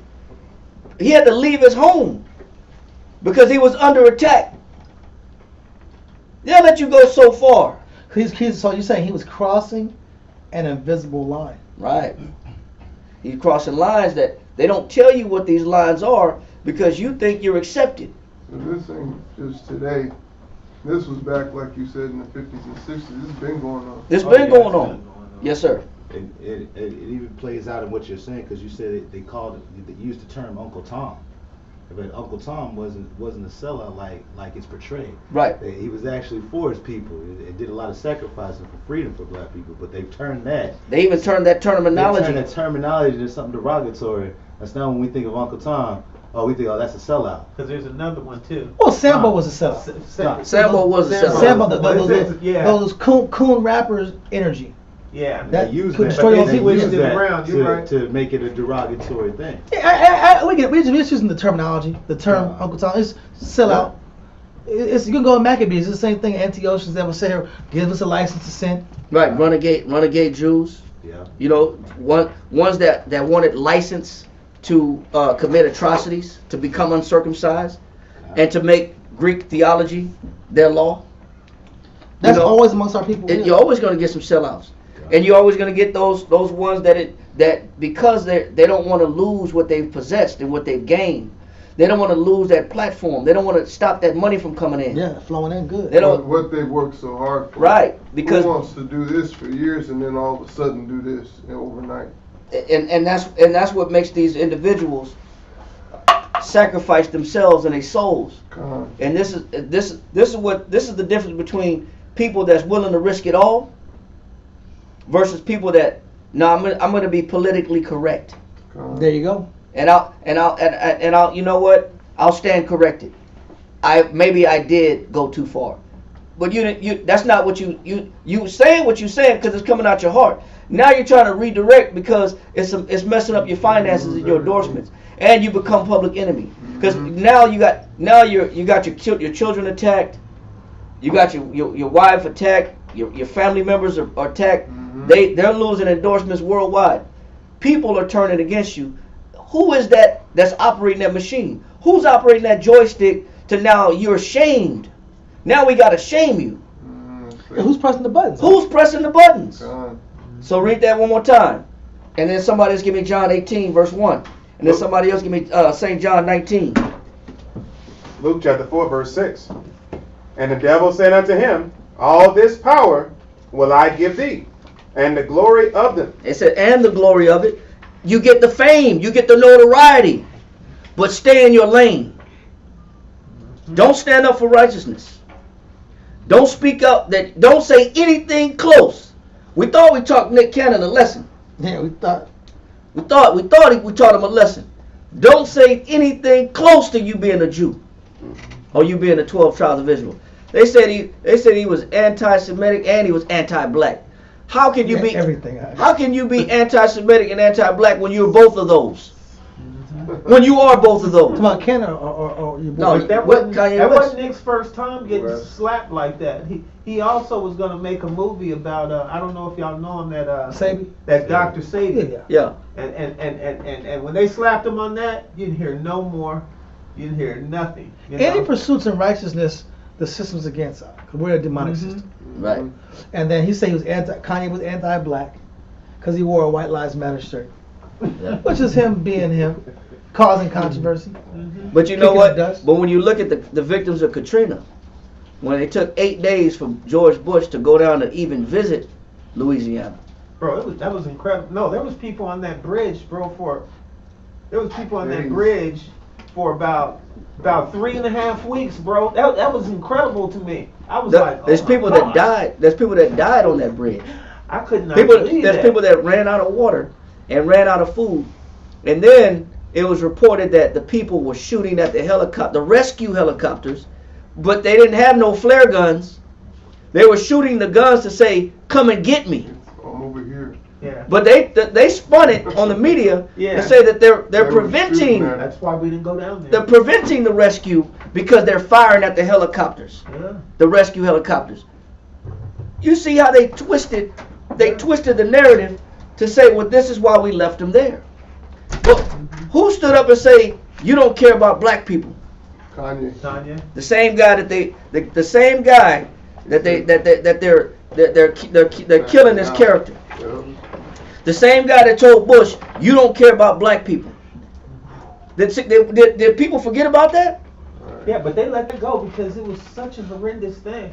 You know, the black people were getting flooded. Yeah, sure. We're not going to help them, but... Right. Do people actually get the reports of the people that actually lived in the Superdome, that was in the Superdome, that thought the world was going to an end?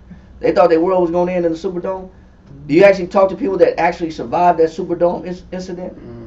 They say that the buses came and they only put whites and Asians on the bus. And black, I've heard this firsthand from people that survived Katrina that was living in the Superdome. That was really like Mad Max in the Terror Dome. They were in the Superdome and they said when the buses came to get the people out, they escorted white people and Asians. They allowed them on the bus. The National Guard held guns to them and said, get back in the Superdome. Wow. Nobody talks about that though. In the Army National Guard. Another dark thing about that is, because a lot of the Louisiana people, they came down here, and I heard this from more than 2 people. They were saying, I don't know if y'all heard it. This is when the alligators were coming out. And the alligators were feeding on people. Stuck at these houses that nobody would come get. Yeah. They'd be wading in the water and get hit. Yeah, they get taken underwater. Yeah. The alligators was taking them underwater. Yeah, nobody talks about, that it was Kanye that said, hey, Bush don't like black people. Then all of a sudden, oh, there's government aid coming. It took him to sacrifice his platform in front of the nation to say, okay, we need to get some attention over here.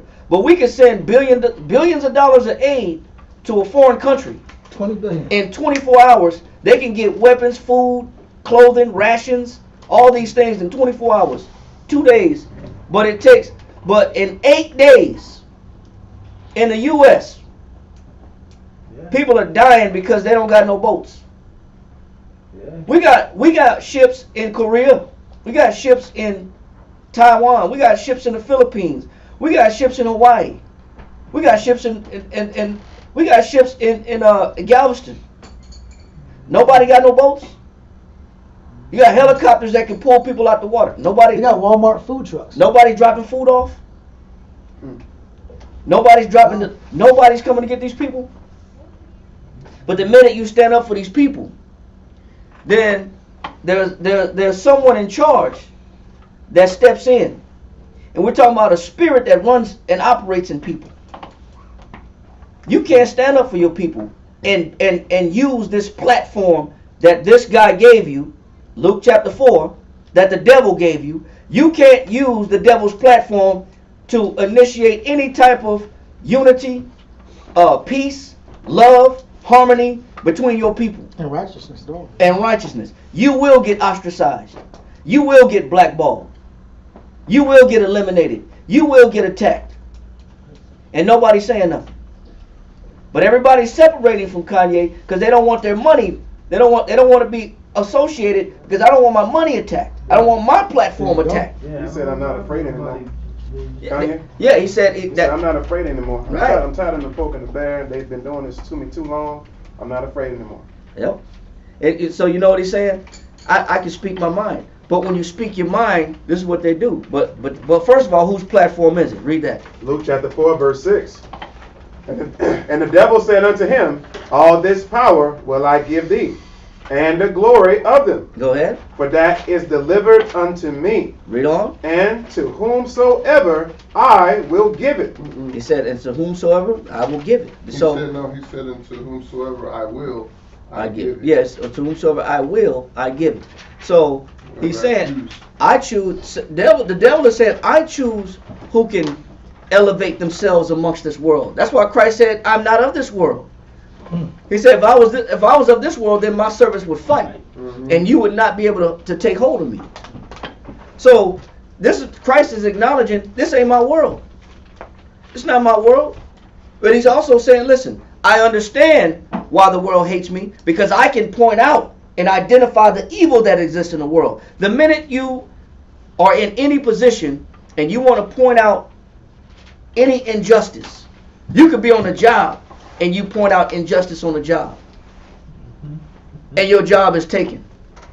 Or you're never getting a raise. You're never getting a bonus. You're labeled as a troublemaker. They're trying to bring somebody in to replace you. So a lot of people that got this knowledge, they don't say nothing at work.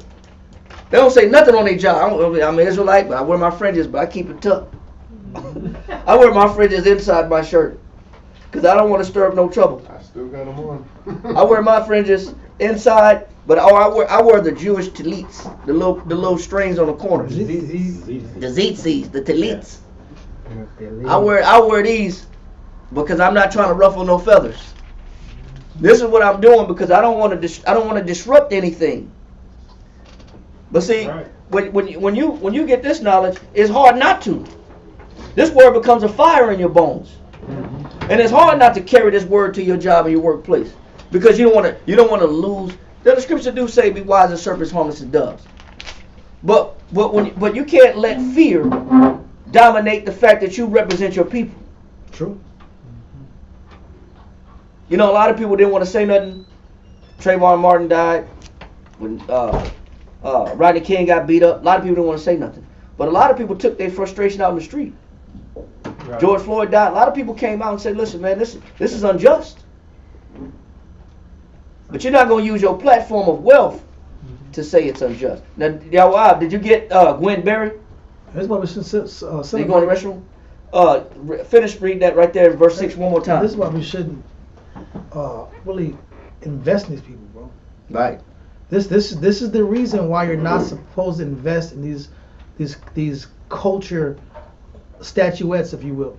The current these generational statuettes, or these guys that just hold a position. They're slot holders for different demographics of our people. Mm-hmm. This is why entertainers, yeah, athletes, yeah, you know, actors, you know, these people, they're limited in their scope of influence, and the minute that they go outside of that scope, they get attacked. You could be a publication. You could own a bookstore. Matter of fact, when you look at 2 Live Crew was actually banned from making music, and they were arrested for making music. They were labeled as they called it rap. They called it rap disgust, or what was the they genre? started out with NWA, you know, on the West Coast, but they were over in the Southeast raising havoc. Yeah, they called them used to that, all that nasty music. They call it dirty rap. Yeah. That's what they called it in the 90s. They had dirty rap. And if you were if you owned a record, this happened in Florida. Mm-hmm. When 2 Live Crew came out with when 2 Live Crew talks about banned in the USA, when they came out, a lot of this young generation may not know that came out in like 90s. Right. When they sang the song from Bruce Springsteen, "Born in the USA," Bruce Springsteen let them use his music. He signed off on it. Right. So they came out with a song called "Banned in the USA," and if you were a record store, and if you were caught selling that record from 2 Live Crew, this is a thug-based hip hop group from Miami. But if you Miami-Dade, if you were caught selling that record, that 2 Live Crew record, they put record store owners in jail. No way. Are you serious? Look it up. That's they used crazy. to show it on the news of different people getting arrested. Yeah, because if you were caught distributing the album, the 2 Live Crew album, you went to jail. Man. Because the devil says what? He said, read that part again. Luke chapter 4, verse 6. And the devil said unto him, all this power will I give thee, and the glory of them, for that is delivered unto me. Because the Most High allows Satan to have a certain time of dominion on earth. And after that happened, I say, with that scripture, they blew up. Yeah, they blew up. They blew up. Well, you know, they started making Me So Horny, so they made devil's music after that. They started turning. They locked in. So corny, huh? Huh? Yeah, Gwen Berry, you got it. And she's considered an athlete activist. Yeah. Athlete activist. Yeah. This is what I don't know this story. Yeah. This is an Olympic hammer thrower that recently caught a lot of slack because she said, if I win a medal, you better not play the Star Spangled Banner. Wow. When I get up on that podium. She said, do not play it. And they played it 5 minutes early. And they played it early. They played it right before she got on it. Oh, God. they played it anyway. That's so But she said, but what did she say though? She said, I'm here to send a message. She said, it's bigger than the Olympics. It's bigger than sports. Did you read what she said? Gosh, she says, my purpose and my mission is bigger than sports. She says, my purpose, this is a Judite woman that does the hammer throw in the Olympics. She won bronze medal. She said, my purpose is what? My purpose and mission is bigger than sports, Barry said. I'm here to represent those who died due to systematic racism. She says, I'm here on this, I'm only doing this Olympics, I'm standing on this stage and I'm performing to represent who? Those that have died of what? Due to systematic racism. Man, they gave her the 3rd degree. The media gave her the 3rd degree and said, well, you shouldn't play sports then. Then what are you doing with an American flag. You know what she did when they did that? When they played that national anthem, I said Star Spangled Banner. The national anthem. She put a shirt over her head and just she stood away from the podium, away from the judges and the ceremony. She turned backwards and faced the crowd. She faced the crowd while that anthem was playing. Oh, go ahead. I'm sorry. Go ahead. It says, while the music played, Barry placed her left hand on her hip and fidgeted. Yeah. She took a quarter turn so she was facing the stands, not the flag. Towards the end, she plucked up her black T-shirt with the words "activist athlete" emblazoned on the emblazoned. Correct. Emblazoned on the front and draped it over her head. So what she's saying is, listen. What she's saying is, I'm here for the people, and that's what I'm using my platform for. And I'm not here to represent this nation that doesn't agree with the deplorable acts done against these people that's getting targeted, shot down, and imprisoned at alarming rates. So what she was doing, not many people, you're not going to get away with using their platform for your purpose. They're not going to do it. Go ahead. It says the U.S. Track and Field said the anthem has been scheduled to play at around 5:20 p.m. every evening at trials. On Saturday, the music started at 5:25, while the hammer throwers, including third place finisher Gwen Berry, was on the podium. Wow. So they changed the time. They changed the time to purposely play the national anthem when she got when she got crowned with her bronze medal. Wow. They purposely did it.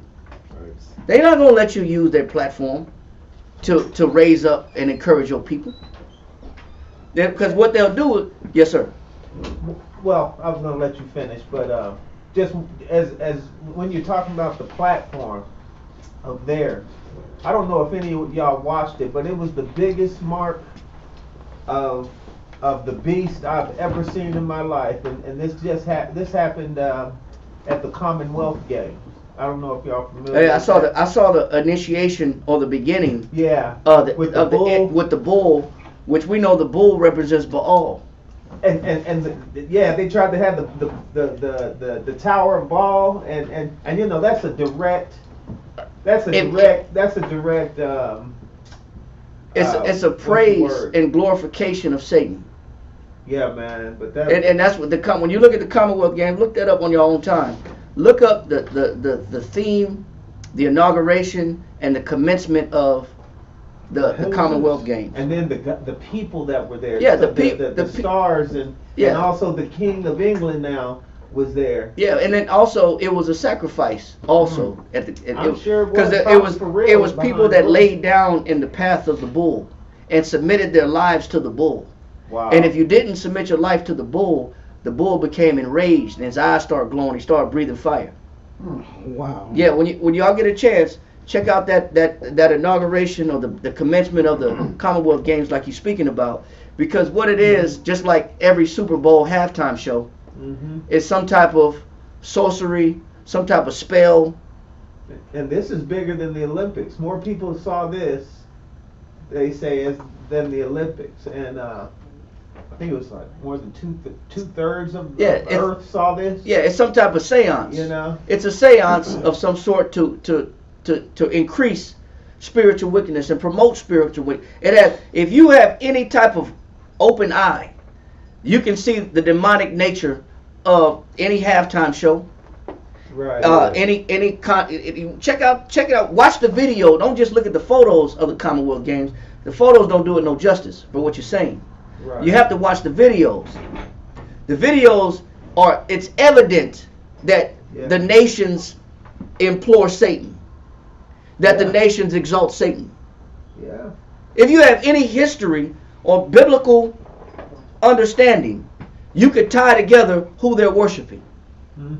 Oh, there was all types of codes. Yeah. 70 flags, 71 flags, you know. Really 70 flags of all nations, major nations. Right. But it shows who they fear, who they worship. And they even bowed down and worshipped. They even had that torch Yeah. that little torch, and they laid down their torch. They lay down their torch in front of the bull. That's to show submission to that bull. Power. Come on, man. Garbage. We know what this is about. That's why Satan said what? Unto whom the devil said, unto whom I will, I give it.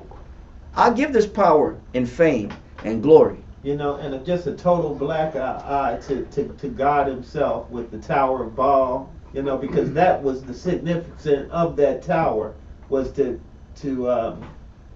let God know, hey, you'll never do that again. To defy God. Yeah, to defy, that's the word, defy God. Right. That's crazy. Right, absolutely. Now, if Kanye don't come back with a statement soon, like Nick Cannon, this is what they're going to do to him next. Read this right here, what they did to Eldridge Cleaver. Read this. It says, his parole authorities now impose severe restrictions on Cleaver. This Eldridge Cleaver was a Black Panther that wrote Soul on Ice. You got to read it on your own time if you got it. Great book. Won New York Times bestseller. What was the name of it? Soul on Ice. Soul on Ice. He's considered one of the greatest writers during the civil rights era, and because he was eloquent in writing and he can convey his message in writing so well, he easily became the head of the Black Panther Party, which he was shot. He lived, he survived, but they shot him and Bobby Seale in California. But he was a criminal, just like Malcolm X, criminal turned activist for the people, and then damn near became a martyr. But this is what they did when he started waking up, and his eyes started being about his people. Read that right there. His parole authorities now impose severe restrictions on Cleaver, together with a ban on public speeches. So if you don't agree, then they do what? Ban on public speeches. Then they ban you from public speaking. Now, in the First Amendment, you have the right to freedom of speech. Freedom of speech, and also to speak in public. Yeah, the freedom of assembly. Yeah, they're just gonna take that away. You're gonna take the freedom of assembly to really be in a crowd, to speak in a crowd. They're gonna take that away from you. So just like they did Khalid Muhammad. Now, when you look at Khalid Muhammad went to write this down. Watch this. So if it's still on YouTube, Khalid Muhammad King College speech in 1993. How you spell King? K-E-A-N. No, Kid College. King. Khalid Muhammad King. Yeah, King. K-E-A-N College, 1993. It was this speech that he did at King College that got him silenced by it said he was silenced by both houses of the Senate. Damn. Both houses of the U.S. Senate silenced him. So this man wasn't allowed to speak in public at all. See, when you become a public menace or a nuisance, or like you become a public enemy, you're going to get shamed, demoralized, and silenced. And they take all platforms from you. Where you can't put anything on YouTube, you can't put anything on Twitter, you can't put anything on Facebook, you can't put anything on Instagram. You can't speak. We'll silence you, and there'll be a judgment that if you speak in public, you'll be arrested. So this is what they did to Eldridge Cleaver. They said they now impose severe restrictions on Cleaver. Go ahead. Together with a ban on public speeches. So who they also do that to? Who was when Khalid Muhammad did that speech in King College? Farrakhan had to denounce him from the Nation of Islam. Otherwise, they was going to silence their whole program too. But now it's funny because they denounced anyway. They denounced Khalid. He denounced Khalid Muhammad. Farrakhan denounced Khalid Muhammad after that speech because he didn't want his money attacked. He didn't want to get silenced. But guess who's silenced now? Farrakhan is silenced. About 2 years ago, right? Yeah, about 2 years ago. All his platforms were taken down. He couldn't speak in He's public. banned from being out there. Yeah, he can't. Online. For life or? Yeah, I don't know the extent, but I know that about 2 years ago, Farrakhan was not allowed to speak anymore. His YouTube platform was taken. All of his social media platforms taken. His accounts were frozen. Strangely, he started speaking more about the Bible than the Quran. Of course. That's the reason he's starting to bring out the truth through Because nobody's hearing that Quran stuff. Yeah. They even had a news article about him acknowledging that he was the real Jew. children. children of Israel. He said he knew it, but he's talking about the truth now. Now, That's Eldridge right. Cleaver when you read about him, he fled to Cuba, France, and Liberia. He got exiled. But he had the only way to get back in, he had to do what to get back in? Read this right here. Find out. That's what they always do. Oh, I got it. Yeah. For the top. Yeah, This top. top kind of hits. Cut. Second, Cleaver disavowed radicalism. He said he had in order to get back in American soil, and because he actually tried to get those royalties. See, his book Soul on Ice became a New York Times bestseller. He wanted them royalties. He couldn't collect the royalties because they froze his assets. See, they freeze your money and then they silence you from speaking. Right. So they take your money. This how they subdue you. This is the tactics. They freeze your assets.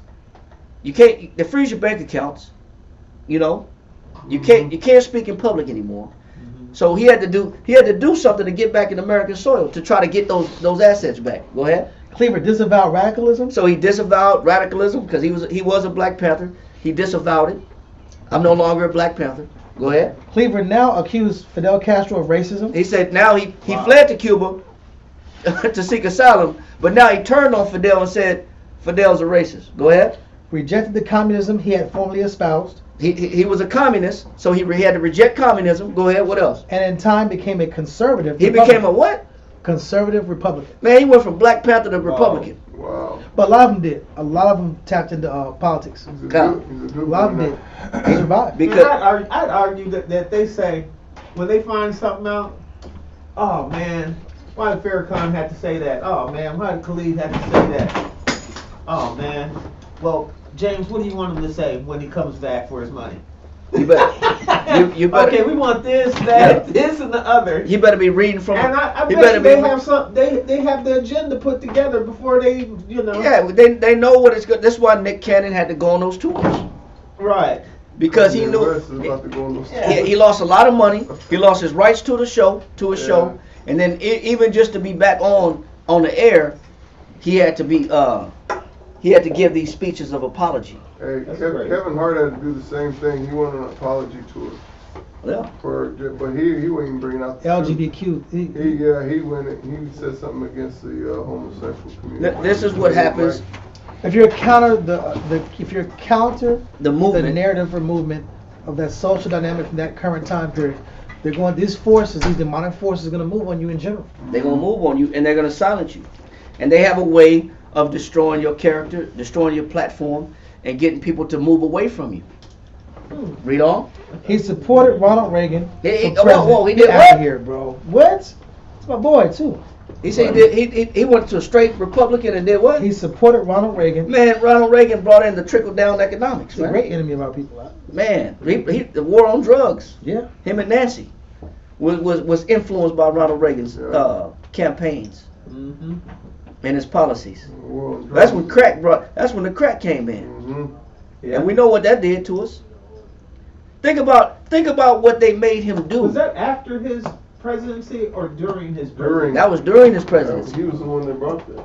His campaign. His campaign is the one that brought the war on drugs, but he was actually one funding the Contra and the rebels and the Colombians to bring it in. Okay. And the CIA was all over it. They was involved. Okay. Go ahead. He supported Ronald Reagan for president in 1980 and ran for a congressional office as a Republican on more than one occasion. Go ahead. He opposed welfare and abortion. He said he opposed welfare, so no niggas shouldn't get welfare. Black people shouldn't get welfare no more. What else? And abortion. Which I agree to that. Go ahead. Advocated capital punishment. And he said he advocated capital punishment, meaning if you commit a crime of considered capital punishment, you should be put to death. You should be put to death for a crime if it's of a high enough value. As much as he knows personally, how many people go to jail and they innocent. Or how long he stayed in jail because he admitted to rape. You know what I'm saying? But he did his crimes. He's a petty thief to rapist to esteemed writer. Yeah. But he said he advocated for putting people to death. And we know that there's a large, substantial amount of our people, blacks and Hispanics, that get put to death on a regular basis, male and female, disproportionate amount. What else? and spoke out against Mexican immigration. And he spoke out there. He sounded like a Trump supporter. And this is in the 80s. He just locked into their code of ethics. Right. But they had for acceptance to get his This money. is how he had to get back in. You're either with the club or you're not with the club. No, you're not with the club. You went a little far. This is what it takes if to serve the powers that be, to serve these machines, and you slip with your tongue, then you're preparing yourself to be attacked. This is why MJ didn't say nothing. This is why MJ didn't say nothing until 2016. Yeah. This is why he didn't say nothing for down to 20 years of being in the league. Took him North Carolina as his city. A bathroom bill, yeah. He had to say something now.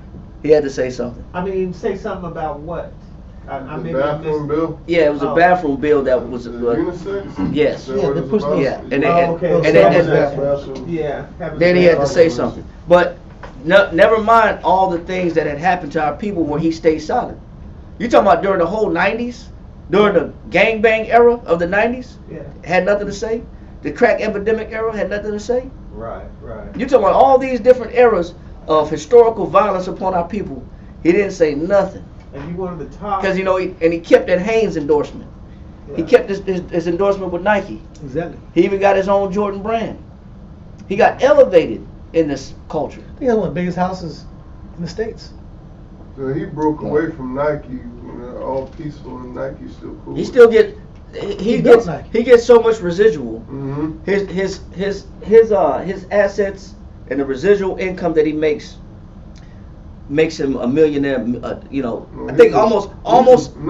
He's a billionaire, but his yearly income is, I think, 100 million off just the Jordan brand alone. The residuals. Yeah, just off the, his name alone, his royalties. You ain't giving that up. So, but what it's showing is this is what you must do in order to elevate yourself in this culture. Now, you have to shame. Now we were going to John 18. I said John 18. Who got that? John 18. Yeah, John 18, and I think we were on. Is it the one with Peter? Yeah. No, John 18, start at verse 19. Straight to the point. John chapter 18, verse 19. The high priest then asked Yahushua of his disciples and of his doctrine. Yahushua answered. The high priest asked Yahushua of his what? Disciples. His disciples. Go ahead. And of his doctrine. He said, who are the people that follow you? And what is your doctrine? Because that's what people want to know. But there's somebody who wants to know this more than anybody else. They want to know who is your audience and what are you teaching your audience. Why is that important? And who is it important to? Go to John 8 and 44 real quick and come right back to where we at in verse John 8 chapter verse John 44. 15 John 18 I mean. Read that. John 8 verse 44. Go ahead. Ye are of your father the devil. So he said, listen, anybody that's looking after your who's following you, checking your followers, and they're monitoring your message, but for a particular purpose. He says, ye are of your father the devil. Read.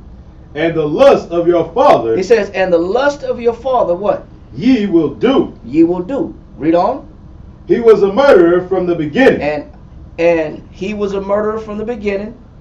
Who was the first murderer? Cain. Cain was the first murderer. What was the spirit in Cain? Now let's go to Josephus, book 1, chapter 2, paragraph 2. Start at the top of 2.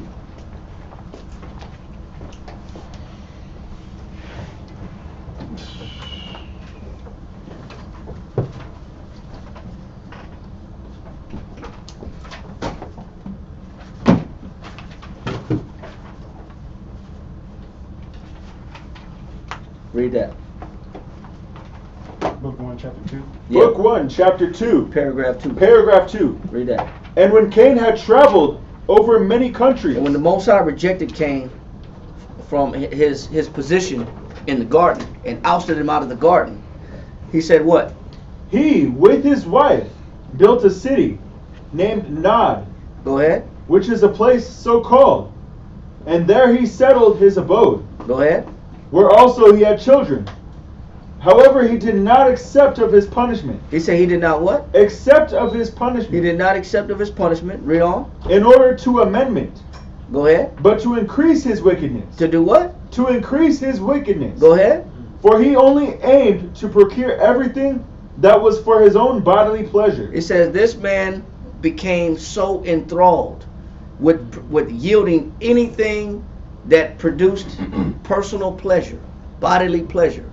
He only became insistent upon, even though his behavior was insolent and disrespectful, his objective was to only satisfy his flesh. I'm here to satisfy my flesh. Read. Though it obliged him to be injurious to his neighbors. It says it obliged him to become what? Injurious to his neighbors. And this is what the devil does. The devil is about injuring the people around you, not supporting them, not edifying them, about injuring the people around you. Matter of fact, instead of injuring the people around me, I'm supposed to be doing something else. Give me Romans real quick, chapter 14. Real quick. Somebody read this real quick. Romans 14 what? Romans chapter 14. Start at verse 16. Romans chapter 14, verse 16. Let not then your good be evil spoken of. Go ahead. For the kingdom of the Most High is not meat and drink. Go ahead. But righteousness and peace and joy in the Holy Spirit. Go ahead. For he that is in these things serveth Yahweh Shai. So if I'm about righteousness, peace, and joy in the Holy Spirit, it says, for he that is in these things serveth who? Yahweh Shai. Serveth Yahweh Shai. Read on. Is acceptable. And I become what? Acceptable. To who? To the Most High. Go ahead. And approved of men. And nobody can defame me. They can attack me, but they can't destroy me because I'm acceptable in the eyes of the Most High. Read on. Let us therefore follow after these things. It says, let us therefore follow after these things. Go ahead. Which make for peace. It says, which things that make for peace. Go ahead. And things wherewith one may edify another. I'm trying to make peace, righteousness, and joy in the Holy Spirit, and edifying my people. These actions follow after Christ. Christ said anybody that's contrary to these actions are following after their father, the who? The devil. Because he was a murderer from the beginning. Who was the first murderer and what was his actions? Cain. So in this world, there is no middle ground. Either I'm standing for Christ or I'm standing for the devil. So a lot of these actors, athletes, and people of influence don't understand that if you're not fully about your people, if you're not fully about the edification of your people, if you're not fully about the peace amongst your people and building your people up, then you are working for the devil. So you can't stand on that devil's platform and then say something against what he's about. He's not going to let you do it because he is a murderer and he's about being injurious. That's why in your lyrics must be what? Injurious. The roles that you play in movies must be what? Injurious. Why did Denzel only get an award after he did the damn Training Day? Training Day. Out of all the great movies Denzel did. That was the first villain role he played. First villain role he ever played. And he got super praise for that. All and he got elevated to another status. And he got awarded. Halle Berry. Monsters Ball. Monsters Ball. Oh yeah. Monsters Yeah, Ball. that movie she did with Eddie Murphy was phenomenal. Yeah, it was. That was a great movie, man. Excellent. But nope, no award. But when you get treated and pretty much banged out on TV, now you get an award. You get praise. So your lyrics must be injurious to your neighbor. Your actions, your political position is not about, it's about building more prisons, profiting off the blood, sweat, and tears and imprisonment of your fellow man. You have to be in line with his policies. Because this is his policies. His policy is about what? Read that again. Though it obliged him to be injurious to his neighbors. He augmented his household substance with much wealth. You about getting your money, shutting your mouth, not standing up for righteousness. You can't stand for righteousness if you're working for the devil. You can't make positive music if you're working for the devil. He don't want positive music. He don't want uplifting music. This is why you can say anything you want about killing your people and killing your kind, and you'll never get silenced. You'll never get a cease and desist order. You'll never get both houses of the Senate to silence you, where you can't make no public speeches. Exactly. Because as long as you're making derogatory, blasphemous, injurious music that's about the perpetration and destruction of your people, perpetrating hate and destruction of your people, there will never be a problem with your message. And as long as you play sports and you play ball and you all tatted up and you endorse Colt 45 or Hennessy and you're on a commercial by Hennessy or you do a cigarette commercial, you're a public celebrity. You'll stay in good standing because you're standing for what Satan is about. Because what Satan is about doing what? Substance with much wealth. Getting wealth? Same thing he told Christ.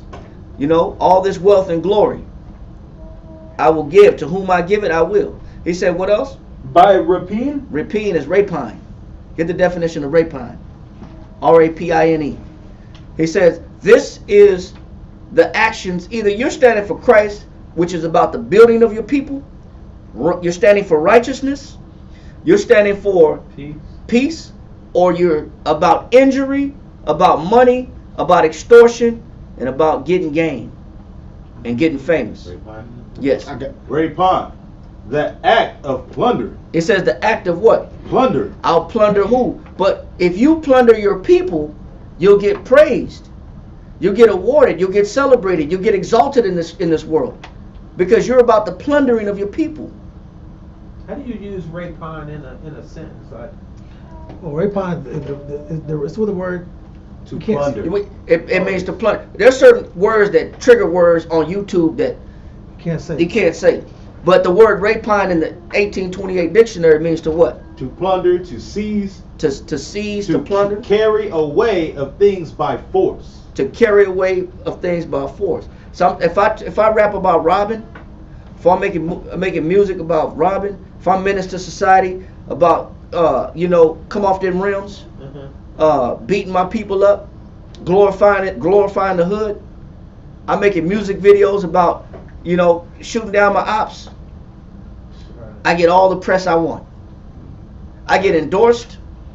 I get funded. I get directors. I get producers. I get writers. I get cinematographers. I get the film crew. I get unlimited access. If I'm rapping about drugs, I get unlimited access to cinematography. I get the wardrobe, costumes. I get all the costumes I want. I get the fake jewelry or the real jewelry. I get the money thrown on the table. I get the baking soda put on the table. You know what I'm saying? Stacked up. I can do all this, and the record labels, the media will fund me because it's not about Christ. Right, and I understand that. I was just saying, if there's a way to put rapine in a sentence. Well, let's read the definition. Read that definition one more time. We can put it in a sentence, but we understand what the wording is. Right. This is what Satan is about. See, because Cain got rejected by the Most High, he fully became who he really is. He fully followed his father. See, when he got rejected of the Most High, and the Most High couldn't find no pleasure in him, then he started playing his role to the max. Then he fully engulfed himself in the belief of his father and what his father's about. Because his father's about what? Much wealth by rapine and violence. And that's what he's about. That's why he glorified, every TV show is about what? Black Mirror, Sons of Anarchy, Game of Thrones, Breaking Bad. This is what this man glorifies. That's why violence will never be ceased. That's why violence shall never be ceased among TV, music, record labels. None of these. It will never be put away until Christ returns. Because as long as this man is in power, he will operate in the capacity of his father. He will do the things that his father does. Read on. He excited his acquaintance to procure pleasure. He said, and this is what the record deal is about. This is what the contract is about. You get unlimited wealth. You get boat access, yacht access, summer vacations. You know, you get royalties from the music. We might give you a 60-40 deal. Horrible deal. You know, we might let you use the jet, shoot the video. You know, we might let you use the, you know, but somewhere in the contract is coming out your money. Depending on how you talk about them, Right. them brothers down off in North Carolina. But your music better be in alignment with what we're about. So as long as Kanye is making music that's in alignment with the status quo of who's in control, he never had a problem. The minute you decide to say, you know what, man, wait a minute, there's something in this one about somebody got to defend us, man. This ain't right. And the minute you say, hey, wait a minute, man, we the Jews, man, we the children of Israel. God love us. That's when the devil catcheth away that which was sown in his heart. Then cometh the wicked one, because he's coming to plunder. That's what they're doing to him right now. They're plundering his resources, his connections, his affiliations, his visions, his ideas. Is that what he talked about, the Jews? Yeah. Jewish, yeah. But he made just simple statements about who's been handling him the whole time. You can't speak against your handlers, because your handlers are influenced by who? Because this is what they represent. Right. You can't be about the Most High and Christ, and then you can't be about the devil. He said no man can serve two masters. Either gonna love one or what? Either Kanye, you either gonna make Christian music and stay in that lane, but you can't be in the fashion house of Balenciaga. Yeah. Where they getting paid. What's Will Smith's son name? Jaden Smith. You can't be on some runway where Jaden Smith is the head of Louis Vuitton women's line. Yeah, he's wow. Is that true? He was at one time. Wow. They made him the head of the women's line of Louis Vuitton. Making a statement. Yeah. And he was modeling some of the women's clothes. Yeah, he was the head of the fashion line. He was the top model. Jaden Smith was the top model for the women's line. Oh my God. It's like how Dave Chappelle said that Caitlyn Jenner, being the first year of him being a woman, got Woman of the Year award. Right. Yeah. Right. From Barack Obama. Exactly. So is that true from Barack? Yeah. So this is what you got to be about. Yeah. You got to be about that life. You can't switch. You can't be on that platform and ride the wave, getting wealth and fame and notoriety, and then you're gonna switch on that platform, on the devil's platform. He don't allow it. Then comes the shame. Then they got to dishonor you, because shame and dishonor go together, or shame and honor, but in a different way. And I'm gonna show what that honor, what they considered honor was, according to the Greeks. But finish this right here. And spoils by robbery. It said, and spoils by what? By robbery. Man, this you got to fully embrace your father if you want to retain your position. You got to be about injustice. You got to be about extortion. You got to be about the spirit of plundering, spirit of rapine. You got to be about the being injurious to your neighbors, to your people. That has to be your content, and you better not speak against it, because it's not allowed. Anything else in that? And became a great leader of men into wicked courses. And said he became a great leader unto men of what? Wicked courses. Wicked courses. So these are the people that they exalt in leadership. For that purpose. Exactly. It's their job is to maintain a section or a segment of a different demographic.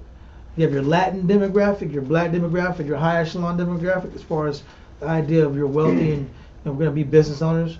You have to entertain them too. Then you have your people that sit here, they have this simple, basic life. You give them the ratchet music. They're just different methodologies and different approaches to pull them into the same funnel, which is that Luciferian code. Huh? What's up? Man, where it says in the beginning when he, with his wife, he built a city named Nod. I found that in the Hebrew, Nod means wandering, right? And wandering, it means deviation from rectitude as a wandering from duty, and uncertainty or want of being fixed. So it's not even about being in the right mindset anyway. I don't want to be fixed You don't anymore. wanna be fixed. I'm Right. fully embracing the fact that I'm evil. Crazy, man. But who else did that? Go to Hebrews chapter 5 verse 14. That's crazy. Hebrews chapter 12 verse 14. Who else did that? Who else? Read that. Hold that definition. That's beautiful in that definition. Hold that definition. And we're going to find out who else in biblical history had adopted that mindset. Go to Hebrews chapter 12 and read verse 14. Hebrews chapter 12 verse 14. Follow peace with all. It said do what? Follow peace with all men. It said when you're about Christ, you're going to make music. You're going to be roles. You're going to take roles that only be about peace and the exhortation and the exalting of your people in a positive way. Restoring peace with your people. If you don't got that message, man, you're not going to get the endorsements. You're not going to get the big contracts because you don't got the right message. Read on. And holiness. And what? And holiness. As long as you rap about drugs, the drug use, drug selling, drug violence, murder, adultery, when you put that influence in the air, you get supported. Read on. Without which no man shall see the Lord. But those men that do that won't see the Most High. The Most High don't want nothing to do with those type of men. Read on. Looking diligently. He said you got to look diligently. Go ahead. Lest any man fail, of the grace of the Most High. Because Cain failed from the grace of the Most High. Who else failed from the grace of the Most High? Read on. Lest any root of bitterness springing up trouble you. And who else decided to go all the way left instead of coming back to the Most High when the opportunity was given? Read on.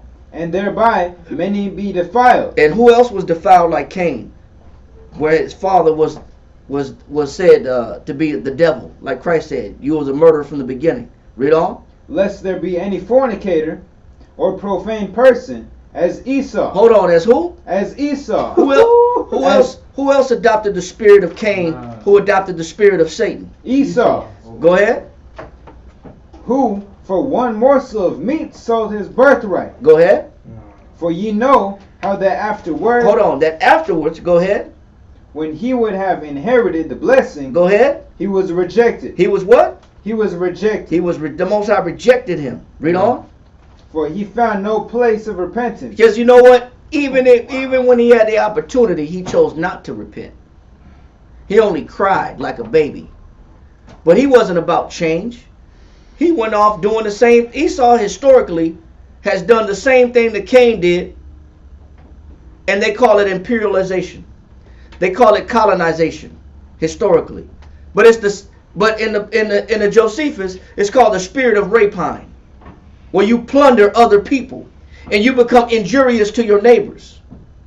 That spirit that was in Cain also exists in a particular people that are in charge today. And even when they had the opportunity to change, he really didn't mean it anyway. That's why the Most High said he was rejected. Read on. Though he started carefully with tears. Oh, he cried about it though. Emotional manipulation tactic. Yeah, it was all deceitful, man. The devil's tears, like I say, the devil's tears. Right? He cried. Oh, well, I want my inheritance, but he didn't mean it because as soon as he say my father dies, he said I'm gonna do what? He said in his heart, he said as soon as my father dies, I'm gonna kill my brother. Who says that? Somebody that's telling you how they really feel on the inside. This man is not about forgiveness. He's not about repentance. He's not about doing people justly. Although he'll cry about it and say that he is, but deep down inside he got murder in his heart. Right. Finish that. Verse 18. Come. For ye are not come unto the mounts that might be touched, and that burned with fire, nor blackness, and darkness, and tempest. No, stop right there. Let that go. Let that go. Go here, and we're gonna finish it up. Go back to John chapter 18, and read verse. Who was that? 15. We're at 15. John chapter 18, verse 15. And Simon Peter followed Yahushua, and so did another disciple. That disciple was known unto the high priest, and went in with Yahushua into the palace of the high priest. Yeah, give me verse 19. Verse 19. The high priest then asked Yahushua of his disciples, and of his doctrine. Yahushua answered him, I spake openly to the world. He said, man, I you know my intentions. You know what I'm about. He said, I spake openly to the world. Read on. I ever taught in the synagogue. He said, I've been in the synagogues teaching this whole time. My message never changed. My message has been consistent. It's never changed. Read on. And in the temple. Go ahead. Whither the Jews always resort. He said, I've been in front of the Jews at all times. Where they at, I'm at. Read on. And in secret have I said nothing. He said, I've never had a secret motive. I've been open and honest and transparent about what I've been teaching this whole time. Read on. Why askest thou me? Ask them which heard me. He said, why don't you ask them that heard me? Read on. What I have said unto them. Behold, they know what I said. Read on. And when he said, thus spoken, and when he had thus spoken, one of the officers which stood by struck Yahushua with the palm of his hand. Go ahead. Saying, answerest thou to the high priest so? Read on. Yahushua answered him, if I have spoken evil, bear witness of the evil. He said, if I've said anything evil, then tell me what I've said. What did I say that was evil? Read on. But if well, why smitest thou me? Because you know why they smite Christ? Because this St. John 8:44. Read it one more time. St. John 8:44. Ye are of your father the devil. Because he was trying to show them you got the spirit of who? The devil. You got the spirit of the devil. You don't care about your brother. You operate just like the enemy. Read on. And the lust of your father ye will do. You act like Esau. You act like Cain. Read on. Which is influenced by who? Satan. Read on. He was a murderer from the beginning. And that's who he's telling you. He's identifying where the root is. Come. The Pharisees had a root in them. Ill intent to their brother, maliciousness to their brother. They got the same root that Esau had. Esau had the same root that Cain got. And Cain operated in full capacity of his influence. Tapped in all the way. He tapped in all the way. Read on. And abode not in the truth. And he said he abode not in what? The truth. So he did what? What's that definition of not? Definition of not means wandering, right? And wandering means a traveling without a settled course, deviation from rectitude. Because Cain did what? Deviated from rectitude. Esau did what? Deviated from rectitude. The powers that be now did what? Deviated from rectitude. They deviated from rectitude. Read on. As a wandering from duty, uncertainty, or want of being fixed. They don't want to be fixed. They don't want to be fixed. They don't want to change. No matter Kanye can say everything he wants, the policies will never change. LeBron better just shut up and dribble. The policies will never change. It's never about exalting, being fair, being just, and being at peace with people. It's about money. It's about fulfilling your lust. And it's about plundering for wealth and resources. These are the actions of the devil. And if anybody speak against it, they're going to be silenced. Unless you're in Christ. And then they'll blackball you, just like they did Christ. Matter of fact, because that's what the devil does. Finish up with this. John chapter 19.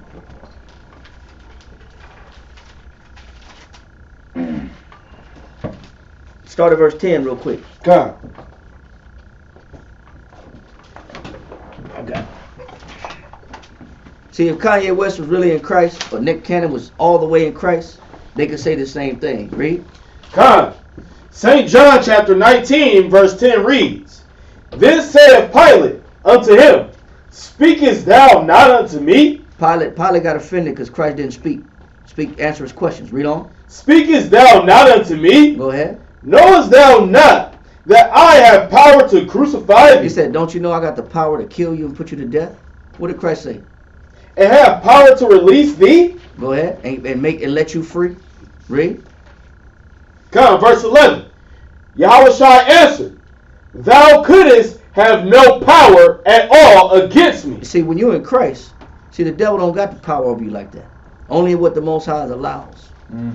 He can't blackball you because your message is consistent. And he said that in front of him. He said it right in the face in of the all face of that. in the face of Pilate.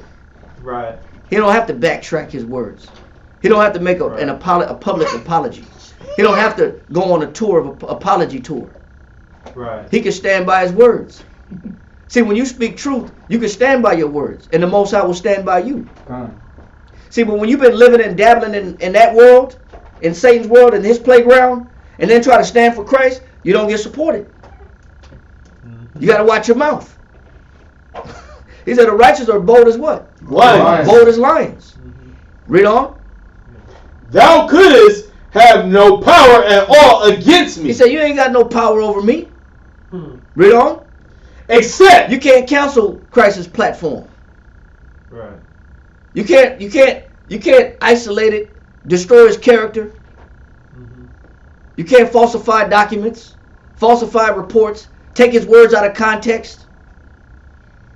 You can't do it. He said, my message has been consistent from the beginning. You know what I've been talking about. I was in the synagogue with you every Sabbath. My message never changed. Right. You can't misinterpret my words. You can't mismanage my speech. You can't mishandle my message. This is when you're really in Christ. You're not afraid of that, and they can't do it. But when you play with the devil's trinkets, there you go. You handle his trinkets, and then you try to step out of it and say, we the Jews. No, he ain't having that. I still want my trinkets. But I still want my platform. No, you don't get to walk out with the devil's toys, man. Yeah. Right. Read on. Except it were given thee from above. He said, unless the Most High allowed you to do this to me. Otherwise, you ain't got no power. Read on. Therefore, he that delivered me unto thee have the greater sin. He said, but I'm going to tell you who's really wrong. He said, the ones that gave me to you is the ones that got the greater sin, which is his own people. Who's more guilty? The people that's taking away Kanye's platform, or the people agreeing with him being taken away who belong to Kanye's as a people? Say that one more time. Who's more guilty? The ones that doing their job as the deceiver? Doing their job as the enemy? Or the one that's supporting the removal of this man and the attack of his character? The supporters. The supporters of the attack of his character. Because the ones that's doing it, they're just doing their job. They're just doing their job. They playing the role of the wicked. That's the role that they play. That's the role they're supposed to play. But it's even worse when our people destroy one another's character in support of the enemy. Read on. God, verse 12. And from thenceforth Pilate sought to release him. They said, you know what, after that statement, obviously he believed him because he said, man, I ain't got nothing on this guy. This guy's hands is clean. Pilate said, I'm going to let this guy go, man. I don't want no smoke. I don't want that smoke. Read on. But the Jews cried. Who? But the Jews. Go ahead. Cried out. Did what? And said what? Saying, if thou let this man go. If you let this man go. Read on. Thou art no Caesar's friend. You ain't friend of who? Caesar. There you go. You're not a friend of Caesar. What do you call this? Freaking traitor. Set up. We're gonna assassinate your character. Yeah. Character assassination. And all it takes is one funky voice. So if you don't give us what we ask for, and you don't do what we tell you, we're gonna assassinate your character. Wow. We're going to discredit you. We're gonna discredit you and say we're gonna put the word out that you don't play ball with Caesar. This guy's gone crazy. He's lost his Yeah, mind. this guy's an enemy to the Roman Republic. Can't trust anything he said. He lost his mind. What you got? Man, can I put a definition? Go ahead. It says, character assassination is the act of attempting to influence the portrayal or reputation of a particular person, causing others to develop an extremely negative perception of him or her. By its nature, it involves deliberate exaggeration. Deliberate exaggeration. Go ahead. Or manipulation. And we'll use manipulation. Go ahead. Of facts to present an untrue picture of the targeted person. Damn. Damn, Is this bro. not what the Jews are doing to Pilate? That's crazy, bro. See, this is biblical. This type of thing is not new. People use character assassination to defame you. It goes back to the Bible. It's alive now, and it was alive during the time of the Greeks. Matter of fact, read this right here. I hope I got it. We're gonna end it with this. I said we're gonna end it Got my boy Bill Cosby for that. right Oh, here. he was. Oh yeah, they got him. But we know he was dirty. Go ahead. In ancient Athens, read this right here. But it was more to it. He was about to buy. It's just a symbol he He symbolizes. was about to buy his own platform. That's powerful. Yeah, So they couldn't have that. yeah. You gotta understand. He wanted to buy a Them network. chicks was 18, 20 years back. But how come Oprah got a network? Because Oprah denounced Christ. Right. You ever watch that episode? Pull it up, watch it, write it down. She Right. denounced Christ. She said, "Who is that? Christ who?" I didn't see that. Yeah, she said it. But Out of I her saw own mouth. one where it's like, well, it doesn't have to be about Christ. It could be about. Did she tell you this? Did you hear the story what she said when she was in church and she said God is jealous and that didn't sit well with her? How could a God be jealous? That turned her away from the church. Yeah, she's gonna. All right, so we know. Well- So she got her own Harpo network. But read that right there. In ancient Athens, We'll stop. We'll be the last part right here. Go ahead. hubris, Hubris. was defined as the use of violence to It's- shame the victim. It says the use of what? Of violence To do what? to shame the victim. So who used violence to shame their victim? Cain did. Who used violence to shame the victim? Esau did. Who's using violence now to shame the victim? The modern powers that be. But even the Greeks did it too. Read. This sense of hubris could also characterize great. Aristotle defined hubris as shaming the victim. As shaming the Hubris, what? as shaming the victim. So part of this definition of hubris, which is pride and arrogancy, is to shame the victim. It's called hubris. Hubris. This the S is Ain't silent. that something? It's an extreme form of arrogance. And Yeah. it uses Hubris violence to shame a person. You use violence to shame a person. Read on. This was How do you spell a it? Been going HUBRIS. It's been going on. Even during the Wow. time Aristotle talked about it. He said people will use hubris. That's a form of hubris when you use violence to shame a victim. Read on. Not because of anything that happened to the commenter or might happen to the commenter, but merely for the commenter's own gratification. It says, I'm going to do it to you because it gratifies me. Not that you said anything worth the type of violence that I'm about to bestow upon you, but because I get gratification out of it. I get pleasure out of your destruction, out of your demise. Right. I get pleasure out of your downfall. Even if what you said really wasn't that bad, I take more pleasure in watching you fall. Wow. That was the spirit that's on Cain. Read. To cause shame to the victim. To do what? To cause shame to the victim. So we'll use any tactic to shame you, to shame the victim. Read on. Not in order that anything may happen to you, Go ahead. nor because anything has happened to you, Go ahead. but merely for your own gratification. Because it's about them getting gratification of punishment. We're going to take everything you got, even if it's extreme, because we get gratification out of it. We don't care about you. Read on. Hubris is not the requital of past injuries. This is revenge. It's beyond just you making up for wrongdoing. It's what? This is revenge. This is revenge. It's beyond trying to make amends for a wrongdoing. I'm going beyond revenge. Ah, wow, and that's bad. I'm going to kill your character. If I can't kill you as a person, and sometimes they'll kill you as a person. But if they can't kill you as a person, first they'll assassinate your character, and then they'll kill you as a person if you continue.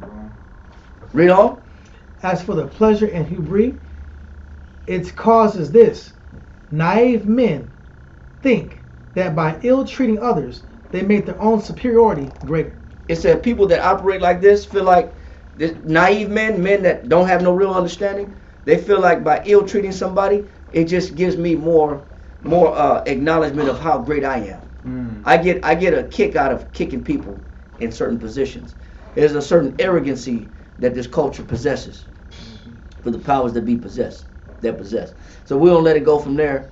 I think that was enough to show what's going down in that man's life but it'll go down in any one of our lives. But you got to stand for Christ, man. There's either you with Christ or you gonna be playing with the devil's trinkets, man. What book is that? This is Notable Black American Men, is what it's called. You know what I'm saying? And I only use this just to show Eldridge Cleveland. You know what I'm saying? Yes, sir. And you know what? Like Kevin Hart and my man Nick doing those tours and stuff like that. You know, they find out this new wisdom. You know, get some hype. You know, they should continue on with their knowledge, because it really doesn't do them any good when they go on them tour with God. I'm saying. Yeah, but you know, you have to be a ball player. You got to play ball. Yeah. You can't. But can that send you to hell? Yeah, your soul's on the line. Yeah. Look at what you're exchanging. Like Yeshaya brought out. Look at what you're exchanging for. And I know it's hard for pleasure, any man. royalties. I mean, we're on a certain level, man. But if somebody threatened your money, what would you do? You know what? A lot of times, what most men do is just shut up and just play ball or do what they do. But a lot of people aren't ready to completely become ostracized in society for the sake of standing up in Christ. Your faith got to be firm. I know it's hard. Yeah, you got to denounce the world after you've had the power of the influence over the whole world. It's hard to denounce. Yeah. But let's go ahead and end it with that. Shalom, everybody. All right. Let's go ahead and end it. Hey, shalom. We're gonna go ahead and cut it off. Shalom. We got class again on Friday.